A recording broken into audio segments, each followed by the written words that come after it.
Come one, come all, it's time for the blue fluffy dragon stream.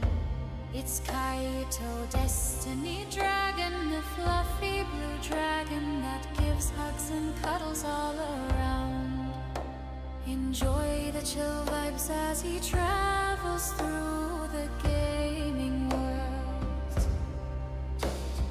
Traveling through crafting sandbox, survival strategy, shooter, mecha, and fantasy gaming worlds. See the fluffy blue dragon gaming till he falls asleep from his sleep apnea. Chat hitting his redeems to wake him up. His kitty cat kids terrorizing him as he games. Enjoy the random silly craziness he has with friends and fellow streamers.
Come one, come all, it's time for the blue fluffy dragon stream.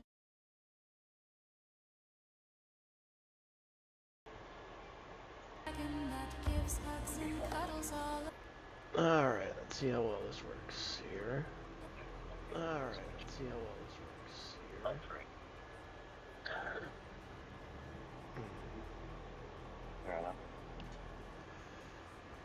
Alright, now let's see, we got a...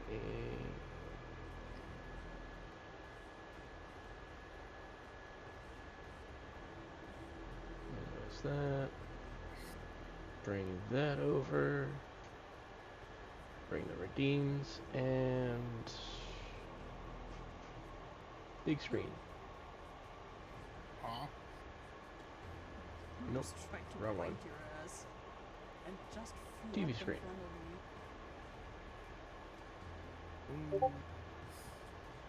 Looking here. And view. And let's adjust the screen a bit.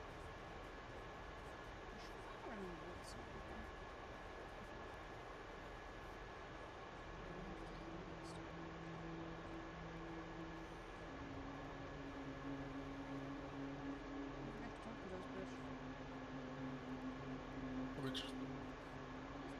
Yeah, it's good enough. Alright, let's see. Cake. That's it. Look at that cake. Look at that dessert. Okay, that works. Galaxy Commander, the Watch has decrypted the data caches that Cobalt Star recovered. And now, we continue The from this. Ryugawa plan to use the news of her hero Kurita's escape to ignite riots across the system.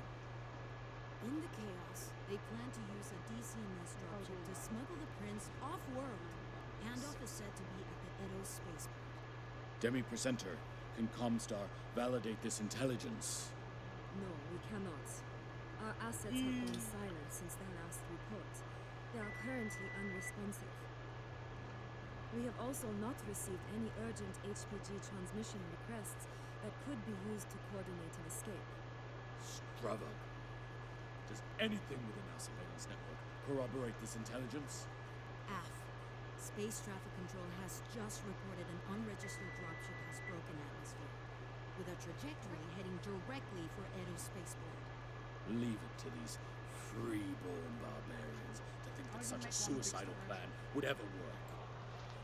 Emily, deploy the 362nd and ground that dropship permanently. AF, Galaxy Commander. I will take command of the Sabercat and move to blockade the space above Edo as a contingency. If they manage to dust off before your mechs can stop them, a lone dropship will be easy prey for a warship. One way or another, no one leaves this system. Not that again. What about the riots? News of Kurita's escape will ignite the central convergence, especially with the Ryugawa flaming flames. Do not worry yourself with that, Jada. I can deploy a portion of the Silver Jaguars to monitor. Elementals can be used for crowd control. Mechs can deal with any Ryugawa. I think we're fine for now. Your primary focus is taking out that dropship. I should not have to remind anyone here that ensuring the hero Kurita does not escape the system is paramount. Not just to Beta Galaxy, but the entire plan. I will not tolerate failure. Doing so will be met with serious consequences.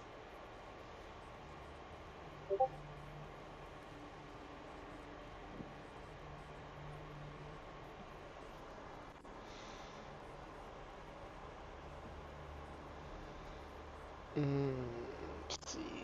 What do I need to do? For mech.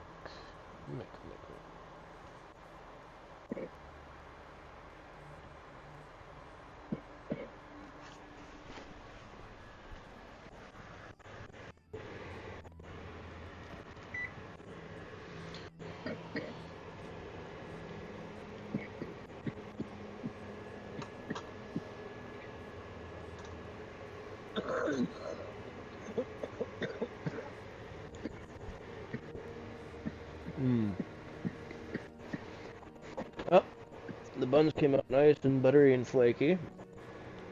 As for the hot dish,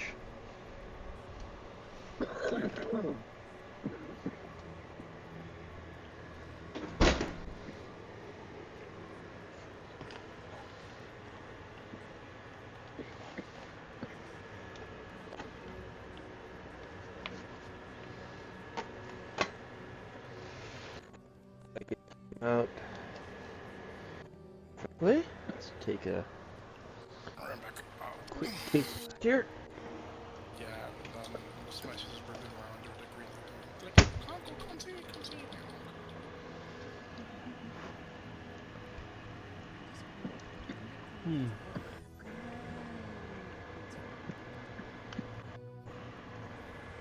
Isn't there like a scanner for that? I'm pretty sure I have to click a scanner for that can produce it. Kaito Destiny Destroyer of Toots, welcome to my channel. Going for another. At Kaito Destiny Destroyer of Toots, welcome to my channel.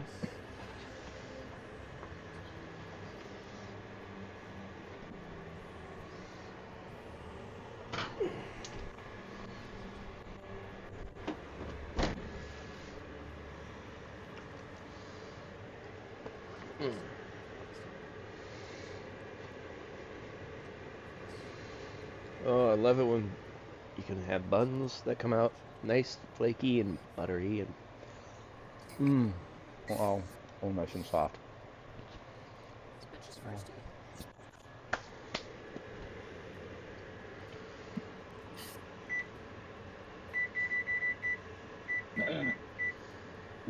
That's funny. Unreal Engine EOS overlay renderer protection system. What's that? Overlay render protector. Oh, that's how they're detecting hacks. That's the hack detector. Interesting. How many services? 1, 2, 3, 4, 5, 6 services.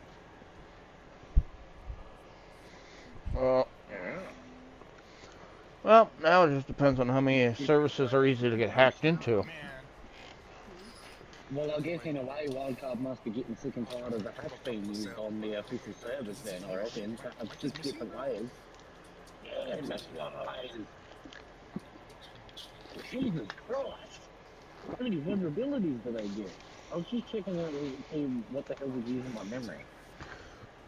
And that's why I was sort of noticing all these different things right now. I'm like, what the hell is that? Concerned for his mental state, questioned why Makoto was so suspicious. The story kicks off with a girl pouring her heart out to Makoto, confessing her deep love for him. But Makoto coldly turned her down with overlay zero protector, emotions, yeah, I saying get it it was now. due to That'd be some why personal Block reasons. 6 was overlay Crushed, too. the poor girl burst into tears and ran Again, off, what are they wishing she difficult confessed on to a TV computer? remote instead. Once she was gone, Makoto turned toward a tree nearby and thanked his teacher, who had been secretly watching the whole thing. He'd asked her to watch the confession from a distance, just to be sure it wasn't some cruel joke being played on him. But the teacher, clearly concerned for his mental state, questioned why Makoto was so suspicious of people. She warned him that if he kept shutting everyone out, he'd never be able to make real friends.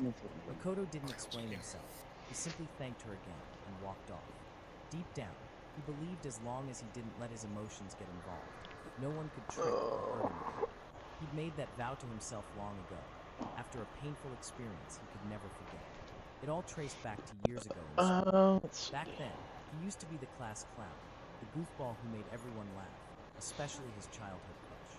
But one day, while they were out on the playground acting like lovebirds, his childhood crush accidentally tripped on a rock and fell. Suddenly, everyone turned on Makoto, glaring at him in disgust like he was the villain. Someone even claimed they saw him push her. Makoto kept saying it wasn't true, but no one believed him. When he saw that her knee was bleeding, Makoto quickly ran to grab band-aids from his bag. But by the time he got back, his classmates had already taken him to the nurse. The worst part, the rest of his classmates then accused him brutally of injuring the girl and then ran off to avoid getting in trouble. From that day forward, Makoto became the class outcast. Rumors spread like wildfire, labeling him as a troublemaker. No one gave him a chance to explain. but just kept badmouthing him. Makoto had held onto a small hope that his family at least would have his back, but even that hope shattered. The moment his mom heard he had allegedly hurt a girl, she immediately called the girl's mother and forced Makoto to apologize, without even hearing his side. With no friends and no family to rely on, Makoto sank into a deep sense of isolation. He came to the painful conclusion that no one would ever believe him, so he shut down and stopped talking to everyone. When he got to higher school, Makoto found comfort in the quiet corners of the library as a way to escape everything. That's where he started noticing Sibi, a quiet girl who also spent a lot of time there. One afternoon, he spotted her phone left behind on a desk. Without thinking twice, he picked it up and went to return it. Sita thanked him sincerely, and from that small moment, a genuine friendship started to form. For the first time in a long while, Makoto thought he finally had a friend, but once again, tragedy struck. A misunderstanding led to Makoto being accused of attacking Sibu in the library. And just like before, no one asked him what really happened, and by the end of the day, he was once again completely alone. Not long after the mess with Sibu, another girl named Kisaragi suddenly approached Makoto. Despite all the awful rumors floating around about him, she asked if he would be her boyfriend. She smiled innocently and said she believed in him. She even suggested they hang out over the weekend, and Makoto, finally feeling hopeful that someone actually trusted him, agreed to the date. But when the day came, Makoto was met with a cruel twist. The whole thing had been a setup, a twisted prank cooked up by some boys in his class, with Kisaragi playing along for laughs. Her sweet confession had only been part of a punishment game, and Makoto had walked right into it. The tiny bit of his heart that hadn't broken after the incident with Sidu was now completely crushed. Still, Makoto forced himself to keep going. He deleted Oliver, Kisaragi's quit it. note and buried the pain. But even when he shut his heart away, misfortune kept finding him. A few weeks passed, and this time, a new girl with a charming smile named Nanako unexpectedly came into the picture. Her friends warned her that Makoto was nothing but trouble. Nanako genuinely didn't seem to care. One day, she invited him to join her group for a karaoke hangout. Since it wasn't a one-on-one thing, Makoto decided to go, thinking she would be different. But the moment they got there, her friends started mocking him, laughing that he'd actually believed Nanako would ever hang out with a toxic loser like him. The whole thing had been another setup. Makoto stood there in silence, humiliated. He wasn't even angry at them anymore. He was just mad at himself for being stupid enough to hope. When Makoto entered senior high, he was stunned to spot a familiar face from his past, his childhood crush, Shizuka. She wasn't the shy little girl he remembered.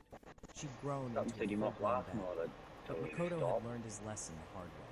He wasn't about to get caught up in old feelings, or let any girl mess with his peace again, so he kept his distance. Despite this, Shizuka followed him home one afternoon after school, and casually brought up how gloomy and distant he seemed, and how he didn't seem to have any friends. She offered to be his friend, and suggested they let bygones be bygones, claiming she never believed the rumors about him were true. When she said she had always pretty sure he believed hears something, but he's not sure what that sound is, so he her starts sudden barking kindness anyway. didn't sit right with him, and he questioned, why now? Shizuka explained that they'd been in different classes, and that she'd always wanted to reach out, but didn't have the courage back then. Makoto, however, wasn't moved by her sweet words, and simply told her to stay the heck away from him. That's when she grabbed his hand, smiling nervously, and joked about how he used to simp so hard for her. But Makoto wasn't laughing. He bluntly told her it was too late. He said if she truly trusted him, she should have stood by him when it actually mattered. Shizuka, stunned by his words, tried to say something, but before she could, Makoto Pokemon community game A Wild Glamour appears catch it using Poke Catch. Winners revealed in 90s. Makoto just apologized for coming home late and said he was heading to his room. Even at home, his gloom and distrust were obvious. Haruka watched him leave silently, then muttered that he used to be so much brighter and happier. But Makoto didn't say a word. He just kept walking. Right then, his mother popped out and suggested they go out to celebrate his first day of school, hoping a family dinner would cheer him up. Makoto declined, telling them to enjoy the evening without him, and then retreated to his room. Once alone in his room, Makoto noticed he had 2 new messages. With so much time spent alone, Makoto had taken up writing light novels as a hobby, one of the few ways he could drown out his misery.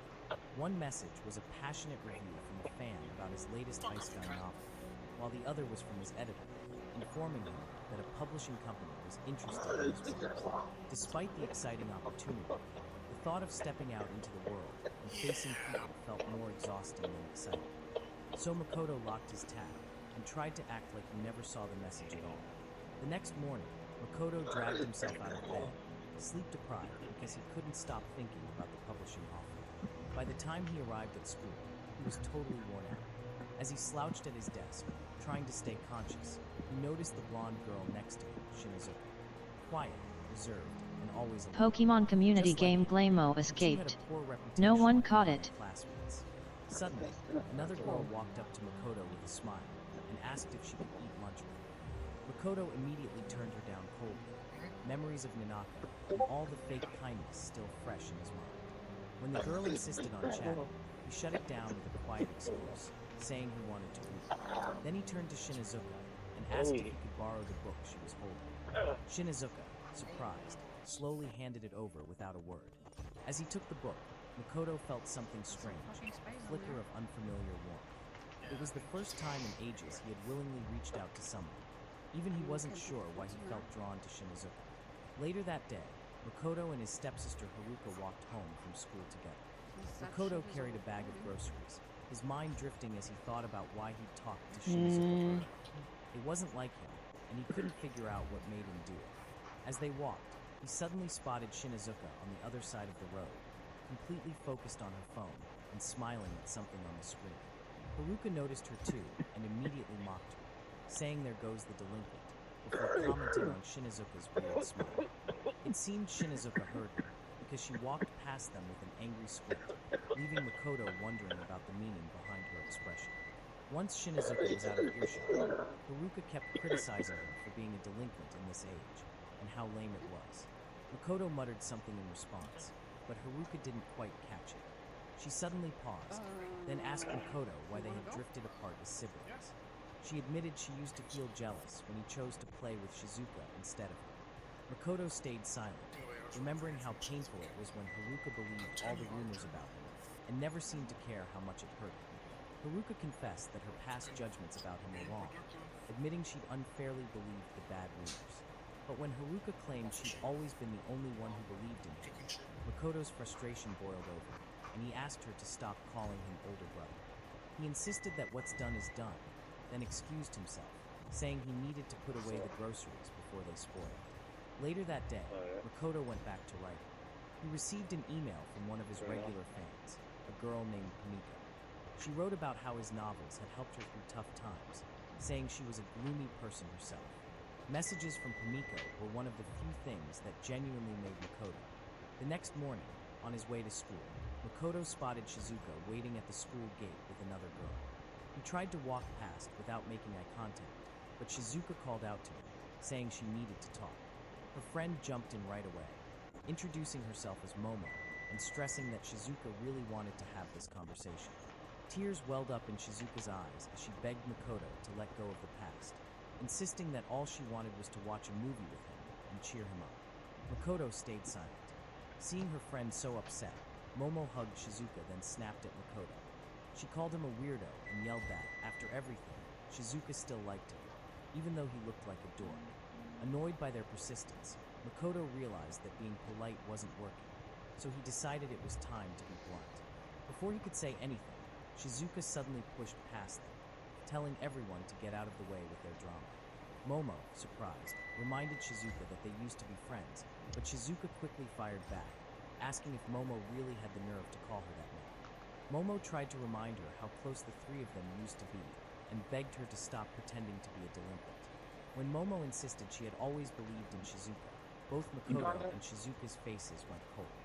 Shizuka insulted Momo and looked ready to go off, but Makoto stepped between them, asking her to calm down. Then he turned to Shizuka and Momo and asked if they had ever gone through unfair rumors or been betrayed by someone they trusted. He told them all he wanted was to be left alone, and it was too late to undo the damage that had already been done. Hearing this, Shizuka burst into tears and ran away, while Shinazuka just looked away in annoyance. Shortly afterwards, during class, Makoto noticed Shinazuka smiling at her phone and guessed she must be reading a web-like novel.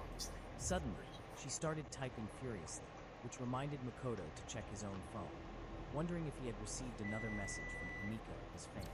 Not long after, a notification popped up. Kamiko had left another positive comment about his latest chapter. Happy she was still reading, Makoto decided to reply later, after finishing some more writing. Shinizuka glanced his way, then went back to typing and accidentally dropped her phone. When Makoto spotted the Pomeranian dog sticker on the back of Shinizuka's phone, everything suddenly made sense. Kamiko, the fan who always cheered him on, was actually Shinizuka. Makoto tried to convince himself it was impossible for Shinizuka to be Wise Kamiko. Wolf. When she Hello casually mentioned his and welcome. online pen name, Makoto's heart started pounding a million beats per Ooh, second. trying to take this out He without broke spilling. out in a sweat, unable to believe the strange There we go. coincidence. Right then, the teacher walked into the classroom and called everyone to order for homework. For his own peace of mind, God, I Makoto really gotta decided get a just to t-shirt for read that. Kamiko's message and pretend none of this was happening. But as the day dragged on, he realized he couldn't do it. No matter how much he wanted to erase the message, he just couldn't bring himself to go through with it. The thought alone made him feel sick and restless every time he held his phone. Makoto glanced over at Shinizuka and sensed a heavy, intimidating vibe around her. He guessed that she acted tough on purpose, just to keep other people away. In the end, Makoto made up his mind to stop thinking about Shinizuka at all, hoping it would finally calm him down. At the end of class, the teacher announced there would be a school trip soon and told everyone to hurry up and form groups with their friends. As soon as the bell rang, Makoto grabbed his things and made for the door. Shinizuka looked like she wanted to say something, but before she could open her mouth, Makoto was already gone. Annoyed, Shinizuka kicked her desk in frustration. Just outside the classroom, Sidu caught up with Makoto, having watched everything unfold. Sidu was the same girl from the library incident at Makoto's old school, but now she'd changed. She dyed her hair blonde and had a new, more confident look. Like every other girl from his past, Sidu tried to start a conversation, but Makoto kept his distance, not even slowing down as he headed home. Sidu followed him, telling him that their time together in the library meant a lot to her, and that he might have even been her first love. She admitted the trouble from back then was all her fault, and insisted on reconnecting, ignoring Makoto's clear attempts to brush her off. She said she'd learned from romance games that mistakes could be fixed with enough effort, and even put on her old glasses to try and win him over with nostalgia. But Makoto wasn't moved. The memories meant nothing to him. He just felt empty inside. Suddenly, Makoto received a notification on his phone. As he pulled out his phone to check, Sidu assumed he was about to take a picture of her in her glasses. But instead, Makoto simply checked his inbox and saw a new message from Kamiko, saying she was excited to read his next chapter. Lost in the warmth of the message, Makoto completely ignored Sidu and headed home, his thoughts now centered on Kamiko, or rather, Shinizuka. For the first time in a long while, Makoto felt a genuine sense of happiness, even if it was just because of the fan. He realized that if he quit writing now, he'd feel like he was letting someone down, knowing there was at least one person waiting eagerly for his next chapter. Unsure if he'd ever finish the whole story, Makoto promised himself he would write at least one more installment. That day at home, Makoto's mother asked if he wanted to join her and Haruka on a shopping trip, but Makoto said he already had plans to meet a friend.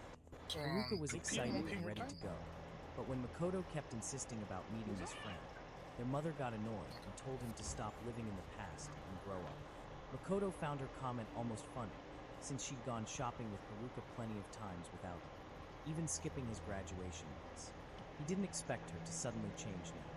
Standing his ground, Makoto repeated that he was meeting a friend and started getting ready to leave.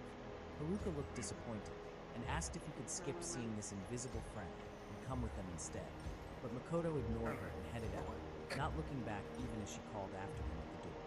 Knowing his mom and Haruka would probably head to the new mall, Makoto decided to visit an older shopping center where he could be alone. When he reached the food court, he was relieved to see it almost empty. For once, he finally felt at peace, comfortable enough to write without any disturbance. But by some odd coincidence, Makoto noticed Shinizuka sitting all the way at the other end, her eyes glued to her phone. He quietly wondered what she was up to, watching as her expressions shifted, sometimes blushing, sometimes smiling, clearly lost in whatever she was reading. After a while, she stopped scrolling and started Once you typing make on that the water phone. tank thingy. Curious, Makoto checked his phone for any messages and saw that Shinazuka had just posted a new chapter of her own novel online. He was stunned. Not only was she a writer too, but her story was also about to be published, even though she hadn't updated it in a year. Right then, he got a new message from her, complimenting his latest chapter. Feeling brave, Makoto went to buy 2 orange juices and walked over to her table. At first, Shinazuka snapped at him, thinking he was just some random loser trying to hit on her. But when she looked up and saw it was Makoto, she froze in shock. When Makoto sat down across from Shinazuka, she tried to ask if they could be friends, but he cut her off right away.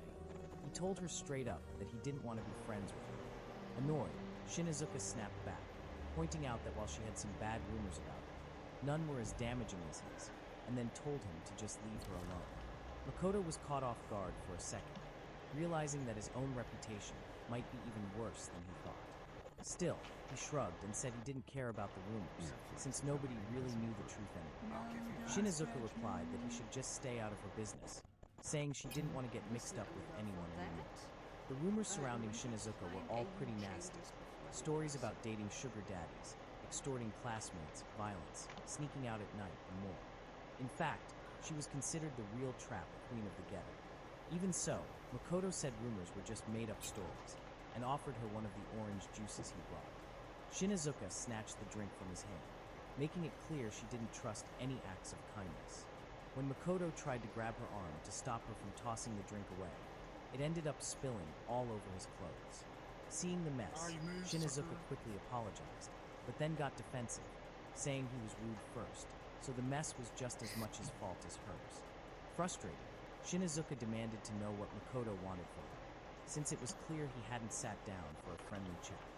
After thinking it over, Makoto admitted he'd rather not be friends with her, not because of her bad reputation, but because he was scared that if he trusted someone again, he'd just end up hurt. Shinazuka made it clear she didn't want to be friends either, and told him to go kiss Truck Crew. To break the tension, Makoto switched topics and asked Shinazuka why she had stopped writing her novel. Shinazuka instantly became flustered and wanted to know how he had figured that out. Alright, Before he could all answer, set up. she mentioned that he was actually Niantic, his online pen name, and then scolded him for always making his stories so tragic, with so many characters dying. She admitted his stories really got to her, and told him he should care more about his characters. Even so, she said she'd let him off the hook, mainly because she liked the cute heroine in his story.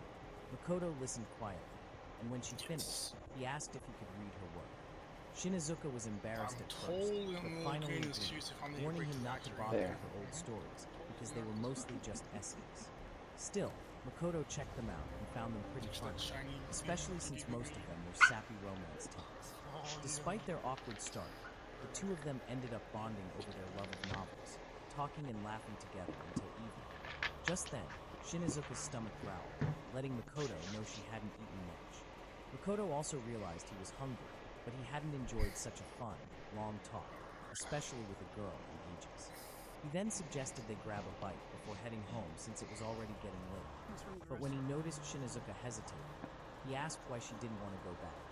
Reluctantly, Shinazuka admitted she didn't get along with her family, saying they were annoying and, in her words, way too trusting.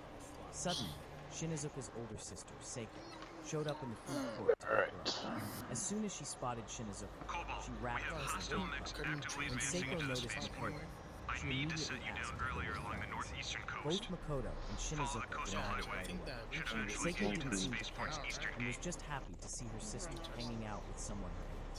When Makoto introduced himself as Shinazuka's master, Seiko noticed that he was so cute, just like the anime Pokemon community game A wild book bug appears. Catch it using Hope Catch. Winners revealed in 90s.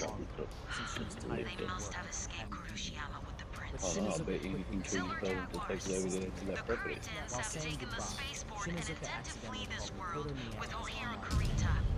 made Advance Seiko's along mind each of your nav She routes instantly and recognized smash it as the name anyone of the who well-known stands web in your novelist way. who wrote Isekai We series. will Shinazuka reclaim what tried is to change the ours. subject, but Seiko wouldn't let it drop. I have visual. Full of excitement, Seiko leaned over and asked Makoto why he hadn't replied to her messages. She revealed she was actually the editor who had been trying to get in touch about her. Legion of Vega Mechs, a vehicle spotted in southeastern Edo headed towards the spaceport. Seiko mentioned she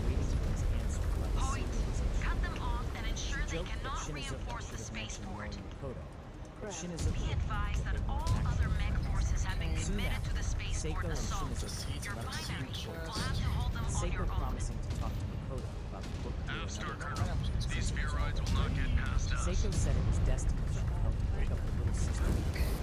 Shinizuka just looked at Makoto. As Makoto watched the two sisters move, he couldn't help but notice how different they were. Seiko was friendly and outgoing, the total opposite of her older sister. Shinizuka still found it surprising that her older sister was very friendly.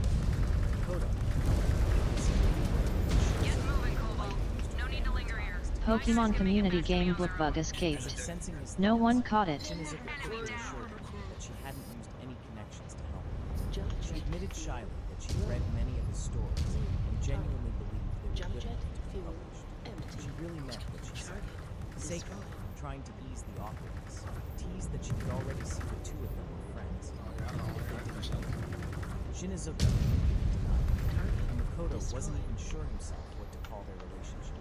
Suddenly, Makoto froze in shock when he saw Shizuka and Seiko nearby. As soon as he spotted them, he quickly turned away to leave, but they chased after him, desperate to apologize. Makoto didn't want to hear their excuses, which made them burst into tears. Their crying disgusted him. He knew a simple sorry would never undo the pain they caused. Just then, Shinizuka gently placed a hand on Makoto's shoulder and smoothly changed the subject. Looks like the Ryugawa are still around. Guiding him away from the two girls. They have to be Relieved, running on Makoto fumes by now. appreciated After the everything we took from them, without realizing it, he limped they on. sacrificed a lot for this Seiko campaign. joined them playfully. I still Together fail they to see walked how away, any of this is worth the leaving price they're Shizuka paying. and Seiko shocked as they watched Makoto surrounded by Citizens of Edo, Standing helplessly, the girls could only cry, realizing they'd missed their chance to make things right. Once they were far enough away, Makoto quietly thanked Shizuka, calling her by her online name. He was grateful to her for helping him escape all that trauma. Meanwhile, as they approached Makoto's house, seeing her brother with Shinizuka, she finally realized he hadn't been lying. He said, These IFFs are from the over Legion of next Vega. week, Makoto and Shinizuka kept messaging each other every day. So much for online honorably battles, surrendering. slowly getting closer. They know For how now, vital the they Prince would be maintained as a a writer and POW. reader relationship, bonded by their One man mutual love of cannot turn stories. the tide of a war, Soon after, no in matter who he class, is. their teacher announced it was finally time to I form a doubt group to rescuing a combat hero the is even about the war. Immediately, Given their everyone jumped from neo-feudal their seats, dictatorship, rushing to I team up think with this is about friends or securing House classmates. Karina's future and legacy. Makoto already knew him, and probably Shinizuka And too, we wonder would be why left out their since they sphere were has known as regressed so classmates. far in our absence. Annoyed by the whole scene, Shinizuka else suddenly here for stood us. up and Move marched out. right over to the blackboard. The class stared at her in shock as she picked up the chalk Hey, and wrote check both your her and corners. Makoto's names Do on not the let board. these Surets She get through announced our loudly line. that it would just be the two of them, adding that since they were both outcasts anyway, Those mechs are nobody using would mind. inferno rounds. She bluntly said she just wanted to get the activity Filthy over free boards. so she could go Star home. Colonel, some The teacher hostiles are didn't deploying inferno so rounds. Shinizuka walked Multiple back fires to her seat. ignited.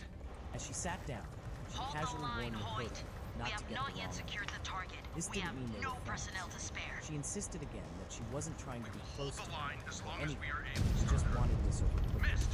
Fall back Makoto to just Kaito shrugged Road. and said Get clear of whatever. the smoke, and for But deep Kerensky's inside, sake, they can both someone felt get a new eyes on our connection going. targets? Even if they weren't exactly We have a friends, visual there on was the no space doubt control about their tower, bond. little over a click Nico away. and Leanne. A few hours By into the day, Kerensky, the Makoto city. asked Shinizuka why she had chosen to vindicate. Stay focused, She Ez. explained it Chaos was is better their than cover. being We forced cannot into let doing Karina something escape. she disliked, especially since those people probably disliked her just as much. Makoto admitted she did this. Star Colonel, Shinizuka we then have told eyes her on she Shadow was Binary. honestly. They have made contact with Makoto the enemy. quickly switched the topic, saying Engage on your discretion, Cobalt. But remember, Shinizuka the clock is instead ticking. asked about his next chapter, Hey, wondering get away if from he those saw vehicles. Makoto Those replied turrets that like he finished bombs are writing rushing. it They and need just to needed press some off final fire. touches. Fire! But as the publisher, Wait, it felt odd to that someone wanted to publish a novel he had written as a hobby, Star Commander, but he worried what it the might hell cause is going trouble on in down there? to his age. Seeing his quiet Star anxiety, Colonel, Shinizuka downtown rioters are getting violent. Crowds are trying to rush our He had a lot to do. transports. She Some reminded names him have breached gently wanting to open that his weapon meeting with controls. Seiko was the My day men after responded by With opening a slight fire. smile, she added that despite Seiko's Clear the careful streets advice, and get her back sister was control of extremely downtown, serious Star about the Commander. work. So Your serious elementals she'd never can even take heard down of. battle mechs. Makoto was A group of surprised to hear civilian that. protesters When should Makoto pose commented no that threat to Shinizuka must any of really you. look up to her older sister, Shinizuka blushed and tried to brush it off, saying that it was a family. The mention of family brought Makoto's thoughts to his own father, who'd been overseas for years. Noticing Makoto's weakness, Shinizuka suggested a light novel learning which would write a short 500-word story about the upcoming field trip and save her the judgment. Makoto Shinizuka finished first, proudly boasting about the fast brightness. Makoto calmly reminded him that he was fast and used. Shinizuka snapped at him, telling him to shut up, then exchanged phones so they could read each other's stories. As Makoto read Shinizuka's story, he felt unexpectedly moved. Seeing his reaction, Shinizuka smugly asked if the writing would touch him. Makoto smiled warmly and admitted it did, praising him. Hearing this, Shinizuka's grin widened and she blushed deeply. The next morning, Makoto skipped breakfast as usual and headed toward the front gate. He paused there for a moment, recalling all the harsh comments his mother had made over the years, words from his childhood that still hurt. His mother noticed him standing by the door and asked if something was wrong. Makoto stayed quiet, worried that she wouldn't approve of his upcoming book publication since he was still a student. Deciding not to share anything just yet, he simply said, "It's nothing," and left quietly. His sister Haruka wished him a nice day, but he didn't reply. At school, Makoto and Shinizuka were called into the teacher's office. Although both immediately insisted they weren't friends, the teacher assured them she wasn't there to scold them. Instead, she gently reminded them that part of the family, she was also available if they ever needed advice. She encouraged them to consider making at least one trustworthy friend, someone they'd feel comfortable forgiving and trusting as everyone. Makoto and Shinizuka. Alright, let's rock it in. The teacher hinted she also faced betrayal, but encouraged them not to give up. Neither Makoto nor Shinizuka fully grasped it, but they exchanged thoughtful glances. With that, she dismissed them back. On their way back, Shinizuka openly wondered what exactly Makoto was trying to say, though Makoto didn't fully get it. Before they could talk more, the girl suddenly approached her. She said she'd always wanted to take off, but Makoto didn't recognize her right away. Shocked and hurt, the girl revealed she was Kisaragi, the girl behind her. Hair was short and long, and she looked thin. Makoto finally handled it. Realizing Shinizuka was waiting, Makoto tried to put her on the conversation. Kisaragi begged her to listen. She confessed she had impressed her. Scared she would lose her friends. She insisted that he was Makoto and asked if they could see. Normally, Makoto would have shut this down. To his own surprise, he started asking questions. He felt uneasy that this was happening right in front of Shinizuka. Just as Makoto was about to change the subject, Kisaragi made a bold suggestion, inviting him on a date that night. Before Makoto could answer, Kisaragi burst into tears and tried to hug her. That was the last straw for Shinizuka. She stepped in between them, firmly telling Kisaragi that Makoto was busy working on a field trip project. Annoyed, Kisaragi snapped at Shinizuka, telling her to stay out of it, but Shinizuka calmly replied that Kisaragi was the one to interrupt. Shinizuka then told her to leave, grabbed Makoto's arm, and pulled him away. Makoto was surprised by how protective Shinizuka was, almost like a possessive girlfriend, but he followed without protest. Looking back, he saw Kisaragi glaring at them angrily before they walked out of sight. After walking a short distance, Shinizuka lightly reminded Makoto he'd be late for his meeting with Seiko and kept going straight. Noticing Makoto staring blankly, Shinizuka jokingly asked if she needed to hold his hand. Laughing, she teased him.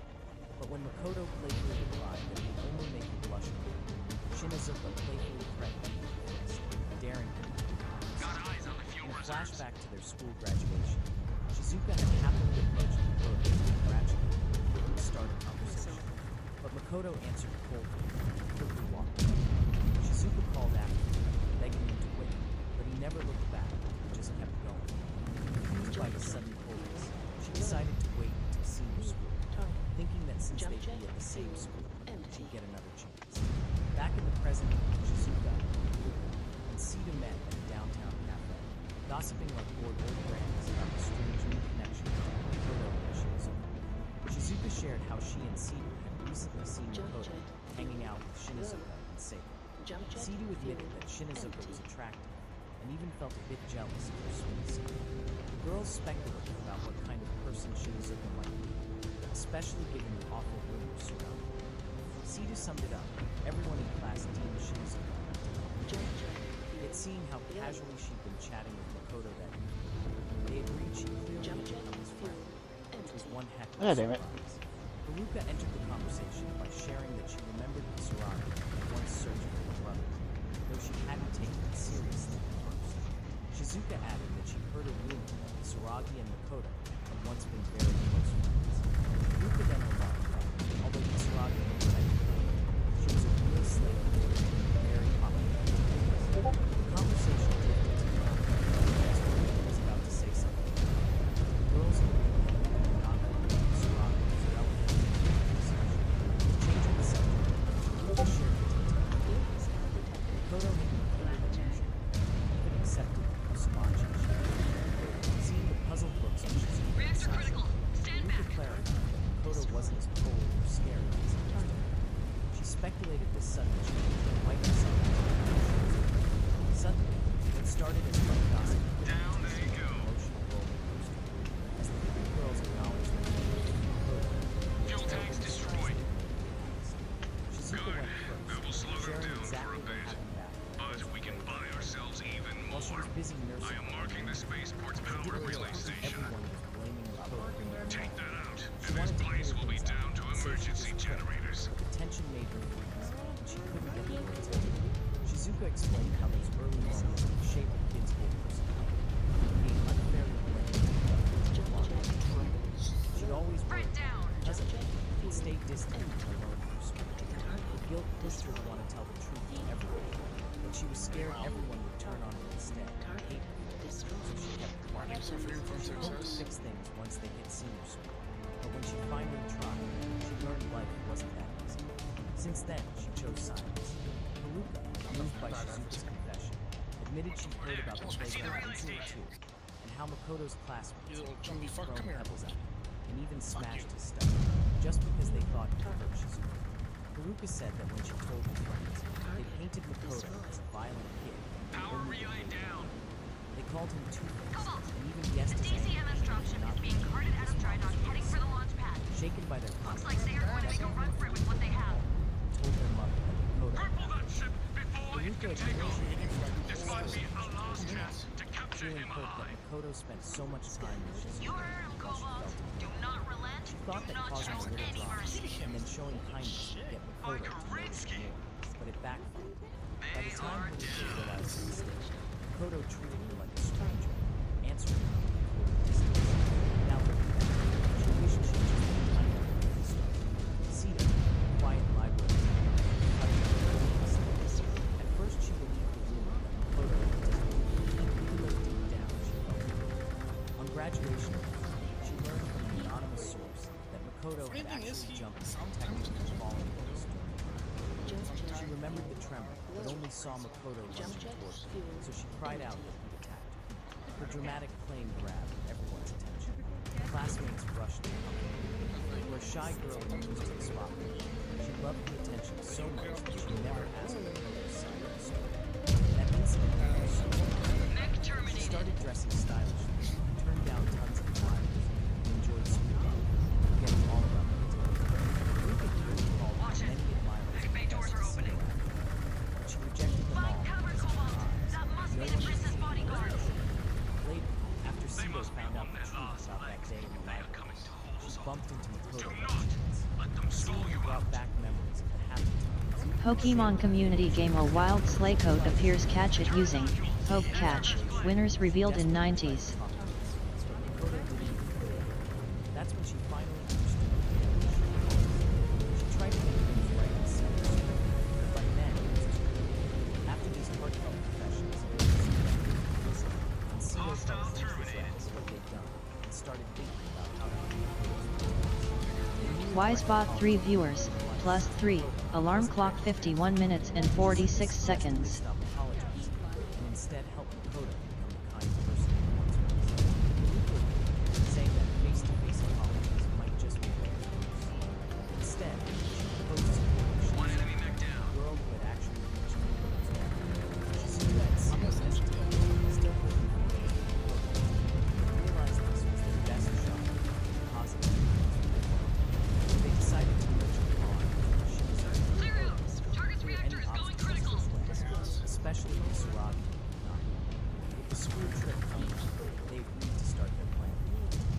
the reasons Kaito Destiny Cookasks, welcome to my channel.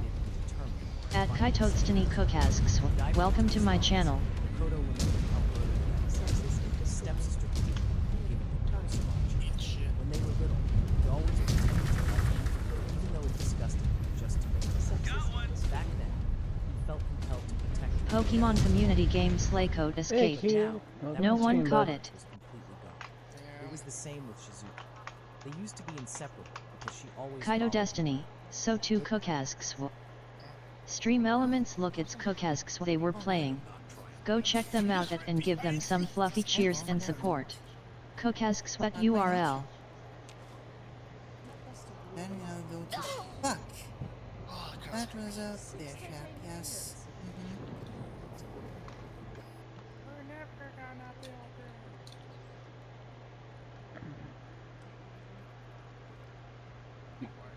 Productivity of the week. Give a shout out there for Q. Hope you're doing well, bud.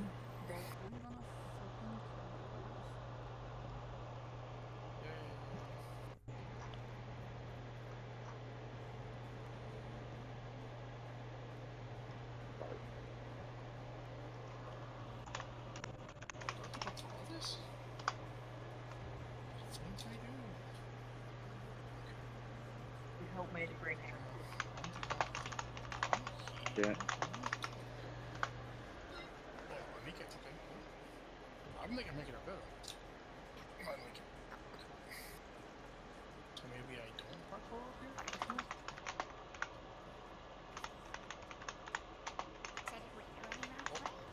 Oh, I almost fell in the water.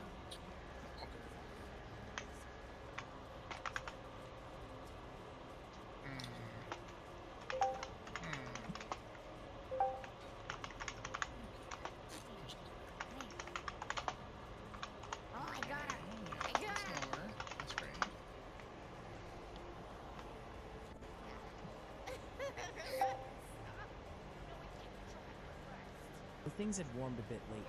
Makoto felt nothing special towards her. Kaito, too, always wore a pink expression. She'd forgiven the rumors and showed him nothing but kindness. Yet Makoto's heart stayed cold in Sub-Zero's heart. Gonna move. Cookasks TDCFYGVHBJK and JL. Cookasks // No matter what anyone said, his heart.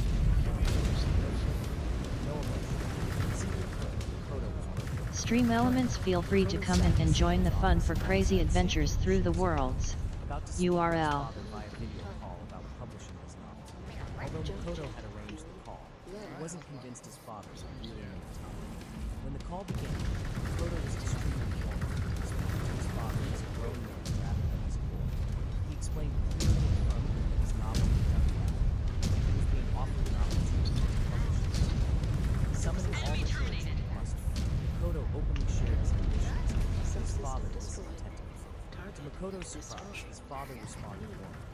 He agreed to accompany Makoto to contractual negotiations, explaining that there were many dishonest publishers in the city, and as Makoto wasn't yet an adult, he regarded him as such an important decision. Makoto thanked him, and his father gently told him not to cry. Proudly saying Makoto always seemed to cry.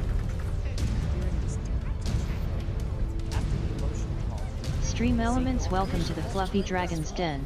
Come sit, chill, and game a while. Enjoy the show and have some snacks and drinks. I hope you all enjoy your chill and relaxing time here. Carrot W carrot. She admitted that seeing Makoto's story published would inspire her to work with a part of it. After several moments of silent contemplation, Makoto finally even if it that, for once he listened to the genuine enthusiasm. Back up. That reactor's gonna blow. The emotional weight of this defining moment overwhelmed him. Noticing Makoto's emotion, Shinizuka immediately stood up and silently leaned, offering quiet countenance. Through his tears, Makoto thanked him, confessing that he loved Shinizuka, who might never have the courage to pursue something important. Makoto's father, still present in the room, he was stunned to witness his son displaying so much raw emotion. Later that cold night, as Makoto left Seiko's office, Shinikoza and Seiko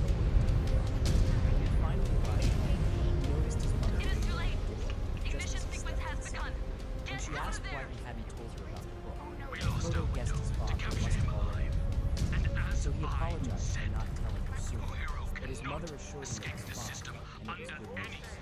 She said she just wanted to make sure the publishing company was legitimate. In response, Makoto bowed his head and promised he wouldn't cause her any trouble. He pleaded that he really wanted this, and was willing to do whatever she wanted. He vowed he'd go to a good university and get a good job.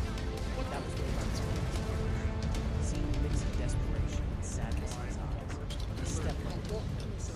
She quickly blurted out that all she had in mind was to celebrate the meal together. But Makoto politely declined. Disappointed, his mother asked why he had chosen to consult his father, who was far away, about the publishing before coming to him. He was right. Makoto tried to explain. Scan. Get me the hell out of here. He feared the publishing talks would fall apart and fall. He admitted there was no way she would understand his dreams and aspirations. His mother tried to defend herself, but Makoto wasn't ready to stop. This was his moment. He reminded her that even back then in his younger school days, she had never believed his side of the story, hadn't even really listened. She insisted she had, claiming her way of handling things was meant to teach him the right way. But Makoto disagreed. To him, it felt like she only supported him when things were going. He told her he'd become cold-hearted because no one had ever truly believed him. When his stepmother broke down in tears, Makoto apologized and said it would be better if he left the house than cause her any more. His mother cried and apologized for the past, but even that didn't soften Makoto's cold heart. Haruka suddenly rushed in, tearfully begging Makoto not to leave and not to be separated from her. Then composing herself, she said that if living apart would make him happy, then maybe he should go. She admitted their mother was too fussy anyway, and perhaps living alone would help. She suggested he could stay at their grandpa's now empty place, though he'd need their dad's permission. Their mother objected, insisting Makoto was the son she was proud of and begging him not to go. But Haruka gently made her understand that Makoto no longer trusted them because of how he'd been treated, though maybe someday things could change. Comforting their sobbing mother, Haruka told Makoto to leave, promising she'd take care of their mom. With tears choking her voice, she asked him to go peacefully. Seeing his little sister cry so bitterly, Makoto wondered when he'd last seen Haruka like this. He gently patted her on the head, admitting he didn't fully understand his own feelings, but thanked her anyway. Haruka, still crying, forced a smile and said, no matter how hard it was, she wanted to send him off with a smile. Makoto, on the other hand, wondered what kind of person he had become, watching his stepsister force a smile with tears while he felt nothing at all. The next morning, Makoto left home and headed for school. Along the way, he bumped into Shinazuka, who noticed he looked even more tired than usual. Makoto agreed, mentioning that a lot had happened the previous day. As Shinazuka was about to continue towards school, There's Makoto fucking mech stopped fighting going on. Shinazuka hesitated at first, worried that walking together would make Makoto's bad reputation even worse. But Makoto shrugged it off, saying he didn't care about any silly rumors, he just wanted to walk with him together. His honest words made Shinazuka feel, and eventually she agreed to let him come. As they walked, Makoto wondered why she was wearing glasses. A sudden flashback followed. Makoto's stepmother handed him the keys to his grandfather's house, along with all the money. She admitted she wasn't ready for it. Felt she owed him at least that. Galaxy Command, my unit is taking fire. Turning to engage. She talked with his mom, hoping that someday they could reunite and confront him. Neckmech warrior. Until then, Withdraw she from asked the him area to immediately. sleep well, clean up after himself, and spend his money wisely. Though she didn't have to worry so much, she was always This cannot go unpunished. as Makoto prepared to leave, his stepmother Steroids will soon get what they deserve. she was always welcome. Now disengage and fall back. And just like that, Do not make me without much repeat myself. Understood, Galaxy Command. Shinazuka was now when Shinazuka heard about it, she remarked that Makoto was pretty lucky to be there on his own. But then she pointed out that even if he claimed to have moved it and repaired it, at least the house was already furnished with his grandpa's stuff. Makoto agreed, though he mentioned he still needed to buy a few things. Shinazuka accepted that and volunteered to help. They're retreating. When Makoto admitted he never expected things to Why are they turn out this retreating? way, Shinazuka gently reassured him, suggesting his stepmother probably needed time to reflect. Once the pressure was relieved, she promised he might actually enjoy it. Suddenly, Shinazuka fell asleep. Makoto asked what was wrong, and after What the hell is going on? She Why did they pull us back? We must be redeploying. We under attack? Not sure. Get to the window. Now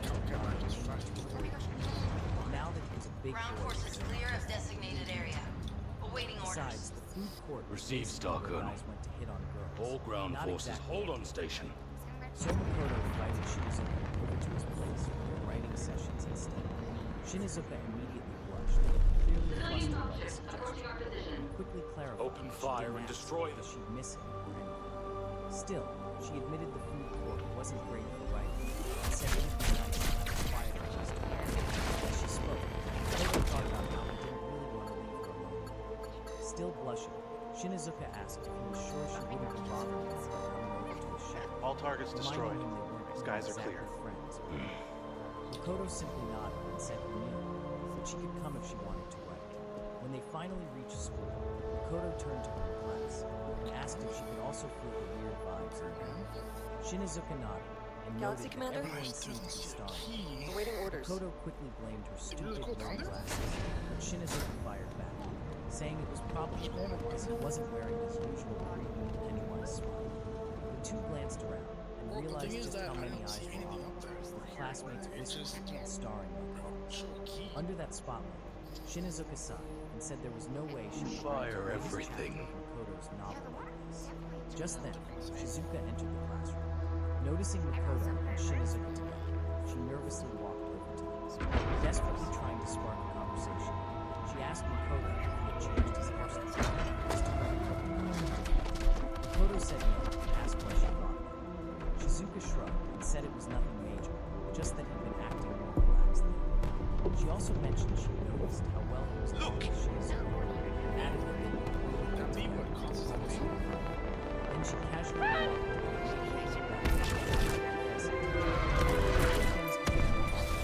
Seemed suddenly to Shizuka and told her to shut up. He warned her to stop meddling with business. Shizuka asked Shizuka why she thought they were doing it. They fucking nuke a planet. Holy shit. His head and teased her, saying she didn't look intimidating at all in those glasses.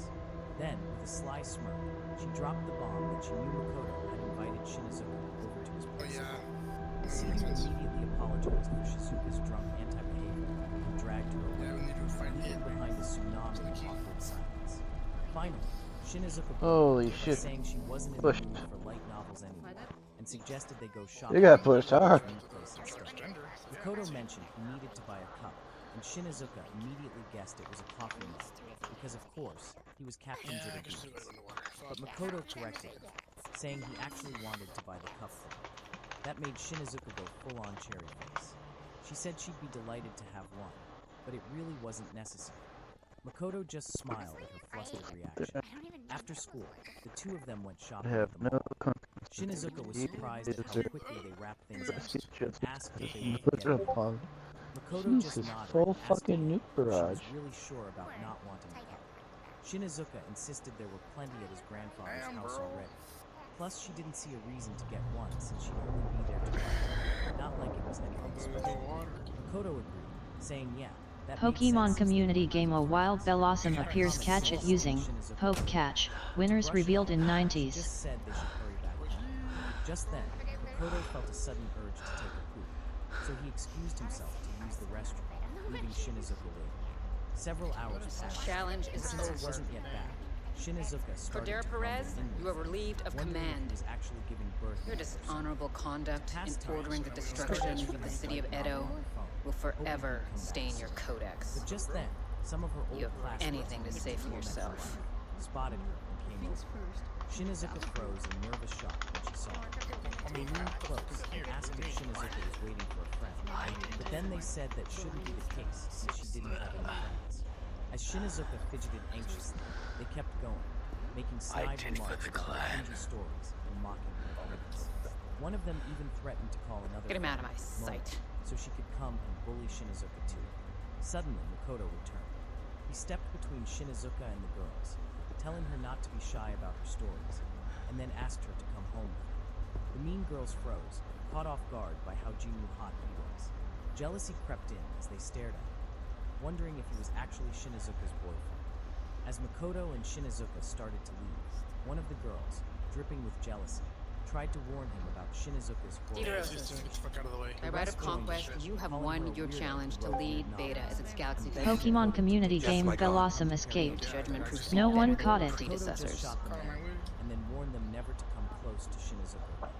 He further warned that if they hurt his precious friend, Since the time of our he'd never founding, forgive them. strength That and said, power have been he took hallmarks Shinizuka's hand of the and Smoke led her away. Jaguar clan. Shinizuka, touched by But his words and actions, started to this is not strength. This is weakness. But Makoto, trying to act tough, Already, the faceless wardens of Clan Wolf have pledged to remove naval assets from all future bidding. Shinizuka insisted she And because of Beta Galaxy's disgraceful actions here, to cheer her up, the Jaguar will have no choice but to follow suit. The one he had noticed Cordero Perez might have ordered this bombardment, but the fact remains, none of you stood to challenge such a blatant violation of our ways. So I have been forced to ensure that Perez's incompetence ends with him. She couldn't do both at once. My gun. For the first time, Shinizuka I finally freely understood admit what responsibility for the it meant about leading 362nd. someone you could fully trust. And I absolve She my realized she could command trust Makoto, for any and even if implication he of wrongdoing. betrayed her, it wouldn't work. As she thought I wish back to how evoke the he right of ended, Surkai for she my teased failings. him, saying he'd made a pretty funny face, too bad. And with that, their chaotic, emotional day at the mall came to a truly wholesome close. Several days later, You wish to be Makoto's forgiven? he and Shinizuka sat on the floor working on their novels. After a while, And freely Makoto accept suggested they take a punishment break and for have your some coffee, actions. and Shinizuka agreed. Makoto went over to the shelf to grab the coffee mugs, and while doing so, he casually mentioned that he hadn't heard from Seiko in a while. It made him wonder if the talks with the publisher were going smoothly. Shinizuka replied that things always took time in publishing. You will not She forget explained this that act they of needed to mercy. figure out and refine a lot of things. And also I find will artists expect to handle no the further issues. embarrassments. So yeah, it would take a while. She added that he'd soon be busy with revision work anyway, so he might as well update his other projects. All of you leave this place with the disgrace of Edo resting on your codices. Asked what she thought of his romance story. This world has been pacified. Prepare to rejoin the Armada. Romance novel. She complained that the scenes were just full of sudden dance breaks and random fights. Makoto accepted the criticism, since Shinizuka was a solid writer in the romance niche. But in his defense, he pointed out that he never had a girlfriend, so his romantic experience was just as non-existent as most of the viewers. Taken aback, Shinizuka claimed that she hadn't fallen in love either, and that everything she wrote was just her own delusions. Makoto was stunned, couldn't believe it. He had always assumed she was a certified heartbreaker with a long list of body parts, writing straight from experience. The assumption flustered Shinizuka. To dodge the heat, she quickly switched the topic and asked if Makoto had been preparing for the school trip happening in a couple days. Makoto asked if that was really necessary. Shinizuka snapped that it absolutely was. She went on to excitedly explain that he needed to pick out the right clothes and shoes to fit. He also needed to map out the entire location to find the best route and get on all the good rides. She even mentioned with sparkly eyes that they'd added new popcorn flavors to the wagon and that she'd already made note of it. When Makoto still didn't see the point of all that excitement, Shinizuka yelled at him to get serious about the trip. If he didn't, she warned, he wouldn't be able to enjoy Destiny Land to its fullest. Then she proudly boasted that he should be grateful she was on the same team as him, because that meant he got the privilege of her figuring everything out for him. To show a little appreciation, Makoto told her they definitely Jesus, they freaking nuke a fucking city. Shinizuka, clearly satisfied, nodded with a smile. That was The next tense. day at school, Shinizuka was still fired up about the trip, hunched over her phone while checking the map for the best route to follow. Makoto found himself watching her with curiosity. He hadn't seen this side of her before. Just then, as he tilted his head slightly, his eyes landed on Shizuka, Haruka, and Cedar having a discussion across the hall. His gaze drifted in their direction, and for a brief moment, his eyes met Shizuka's. They both quickly looked away. Shinizuka noticed the exchange of glances and felt kind of jealous. Out of bitter amusement, she teased Makoto, saying that his childhood friend was a real hottie, unlike her, who just looked painfully plain. Makoto immediately disagreed with her self-deprecating remark, saying he didn't think that at all. The comment caught Shinizuka off guard, leaving her flustered and silent for a while. Hours later in class, Makoto leaned over and told Shinizuka he wanted her to check out his Makoto's new romance novel. Shinizuka agreed, but after reading just the first page, she advised him that romance clearly wasn't his thing. The comment bruised Makoto's ego on the spot. Makoto, pretending to take it like a champ, joked that he was nowhere near as good as her. That flattery backfired, though, as Shinizuka instantly turned red and yelled at her, insisting she wasn't some kind of romance expert or anything. Sometime later at Makoto's place, Shinizuka read the full version of his so-called romance novel. After finishing it, she begged him, for the love of God, not to even think about posting it under his Niantic name. She flat out told him that romance wasn't his strong suit, and he should just stick to his fantasy style. Even with his pride wounded, Makoto admitted that writing the story was both embarrassing and fun. Still, he was glad that Shinizuka could at least relate to it. Makoto's romance story followed the tale of a hero and heroine, both betrayed by the people around them and hunted by their own countries, until fate brought them together. But as he read the story out loud, Makoto slowly came to the shocking realization that, without even meaning to, he had written the life story of both himself and Shinizuka. Embarrassed, he immediately said he'd trash the story, but Shinizuka objected. She said she actually found it interesting and suggested he could release it as a bleeder, just something different from his usual work.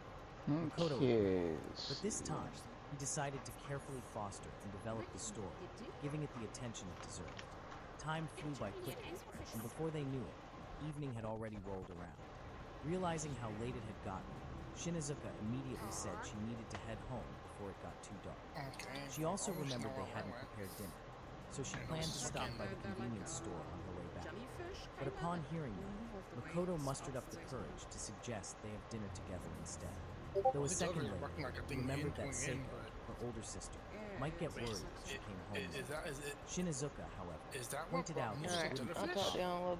Seiko actually wanted her to get some writing done here. Still, she hesitated, saying she didn't want to I'm gonna go terrorize a few others if they're still on. No, I guess they're not. Yes, let's stay. For the school excursion the next day. That convinced Shinizuka. Yeah, everyone else I used to hang out with, they're not even on. Once they were in the kitchen, things quickly took a turn. Shinizuka absolutely butchered the vegetables. Right, so I get terrorized monkey. Makoto stared at the chaos in silent horror. Then it hit him. She was just like most Gen Zs, who probably couldn't boil water, even if their life depended on it. He asked her to clean up the mess she made on the table, and while she did that, he used the opportunity to salvage dinner and whip up something actually edible. With the food ready, Shinizuka took a bite, and her eyes lit up. She really enjoyed it.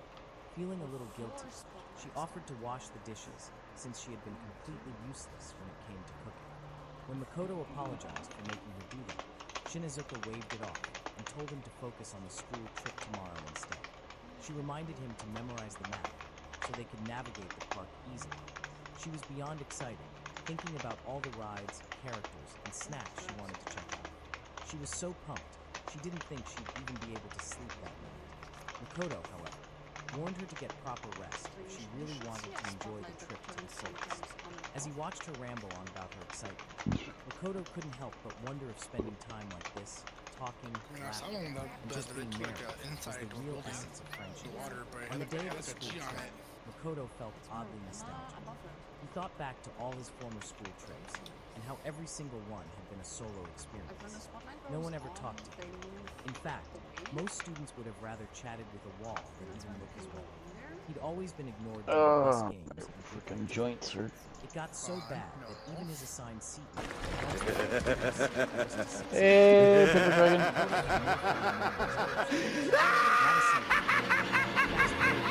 Paper Dragon, hello everyone.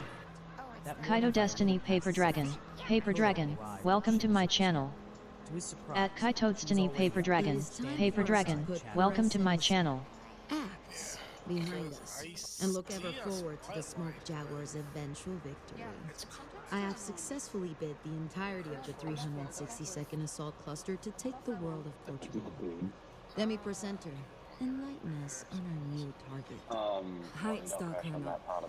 Until the Free Rasselhag Republic declared independence, this arid world was a footnote of average significance. But it became a highly valued asset when it was left on the Combine side of the new border, as it provides a direct jump ship route to the Republic's capital. a capital that has now, we've been informed, fallen to Clan I Roof. can't go in. What can you tell us? What can you tell us of its defenders? These ones, right? These This one, 10th right? Alshin regulars. The Alshen regulars were formed from the Pardon Rasselheg regulars after the Ronin War.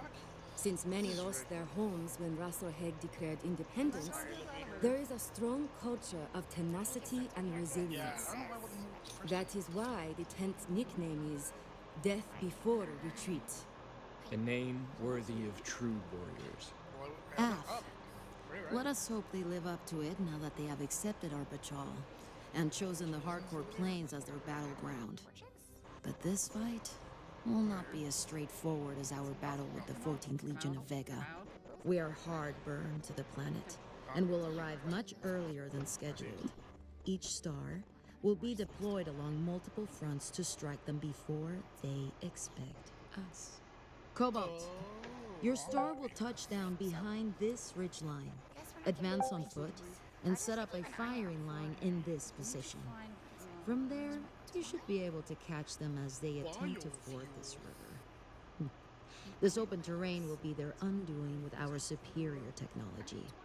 I'm advising all stars to outfit their mechs with long-range loadouts. That will grant us a great tactical advantage. Exactly. They will be unprepared and highly reactive. Stay focused on the battle ahead. After Edo, disgraceful behavior will not be tolerated. Hold yourselves to the high level of honor and discipline expected of your station. And I promise you not only victory, but absolution.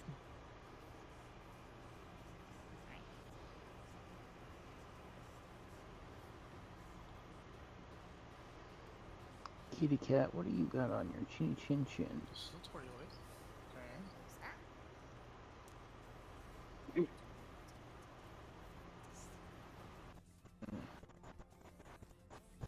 If that hurts. Gotta get that cred off you. Tell me where the freaks at. You got that.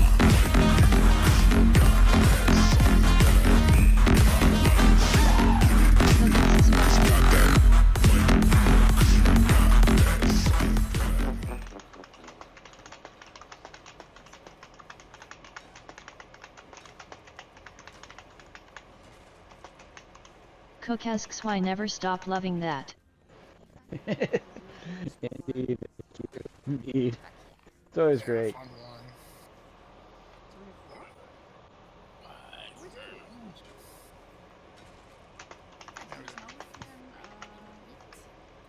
So just fuck off.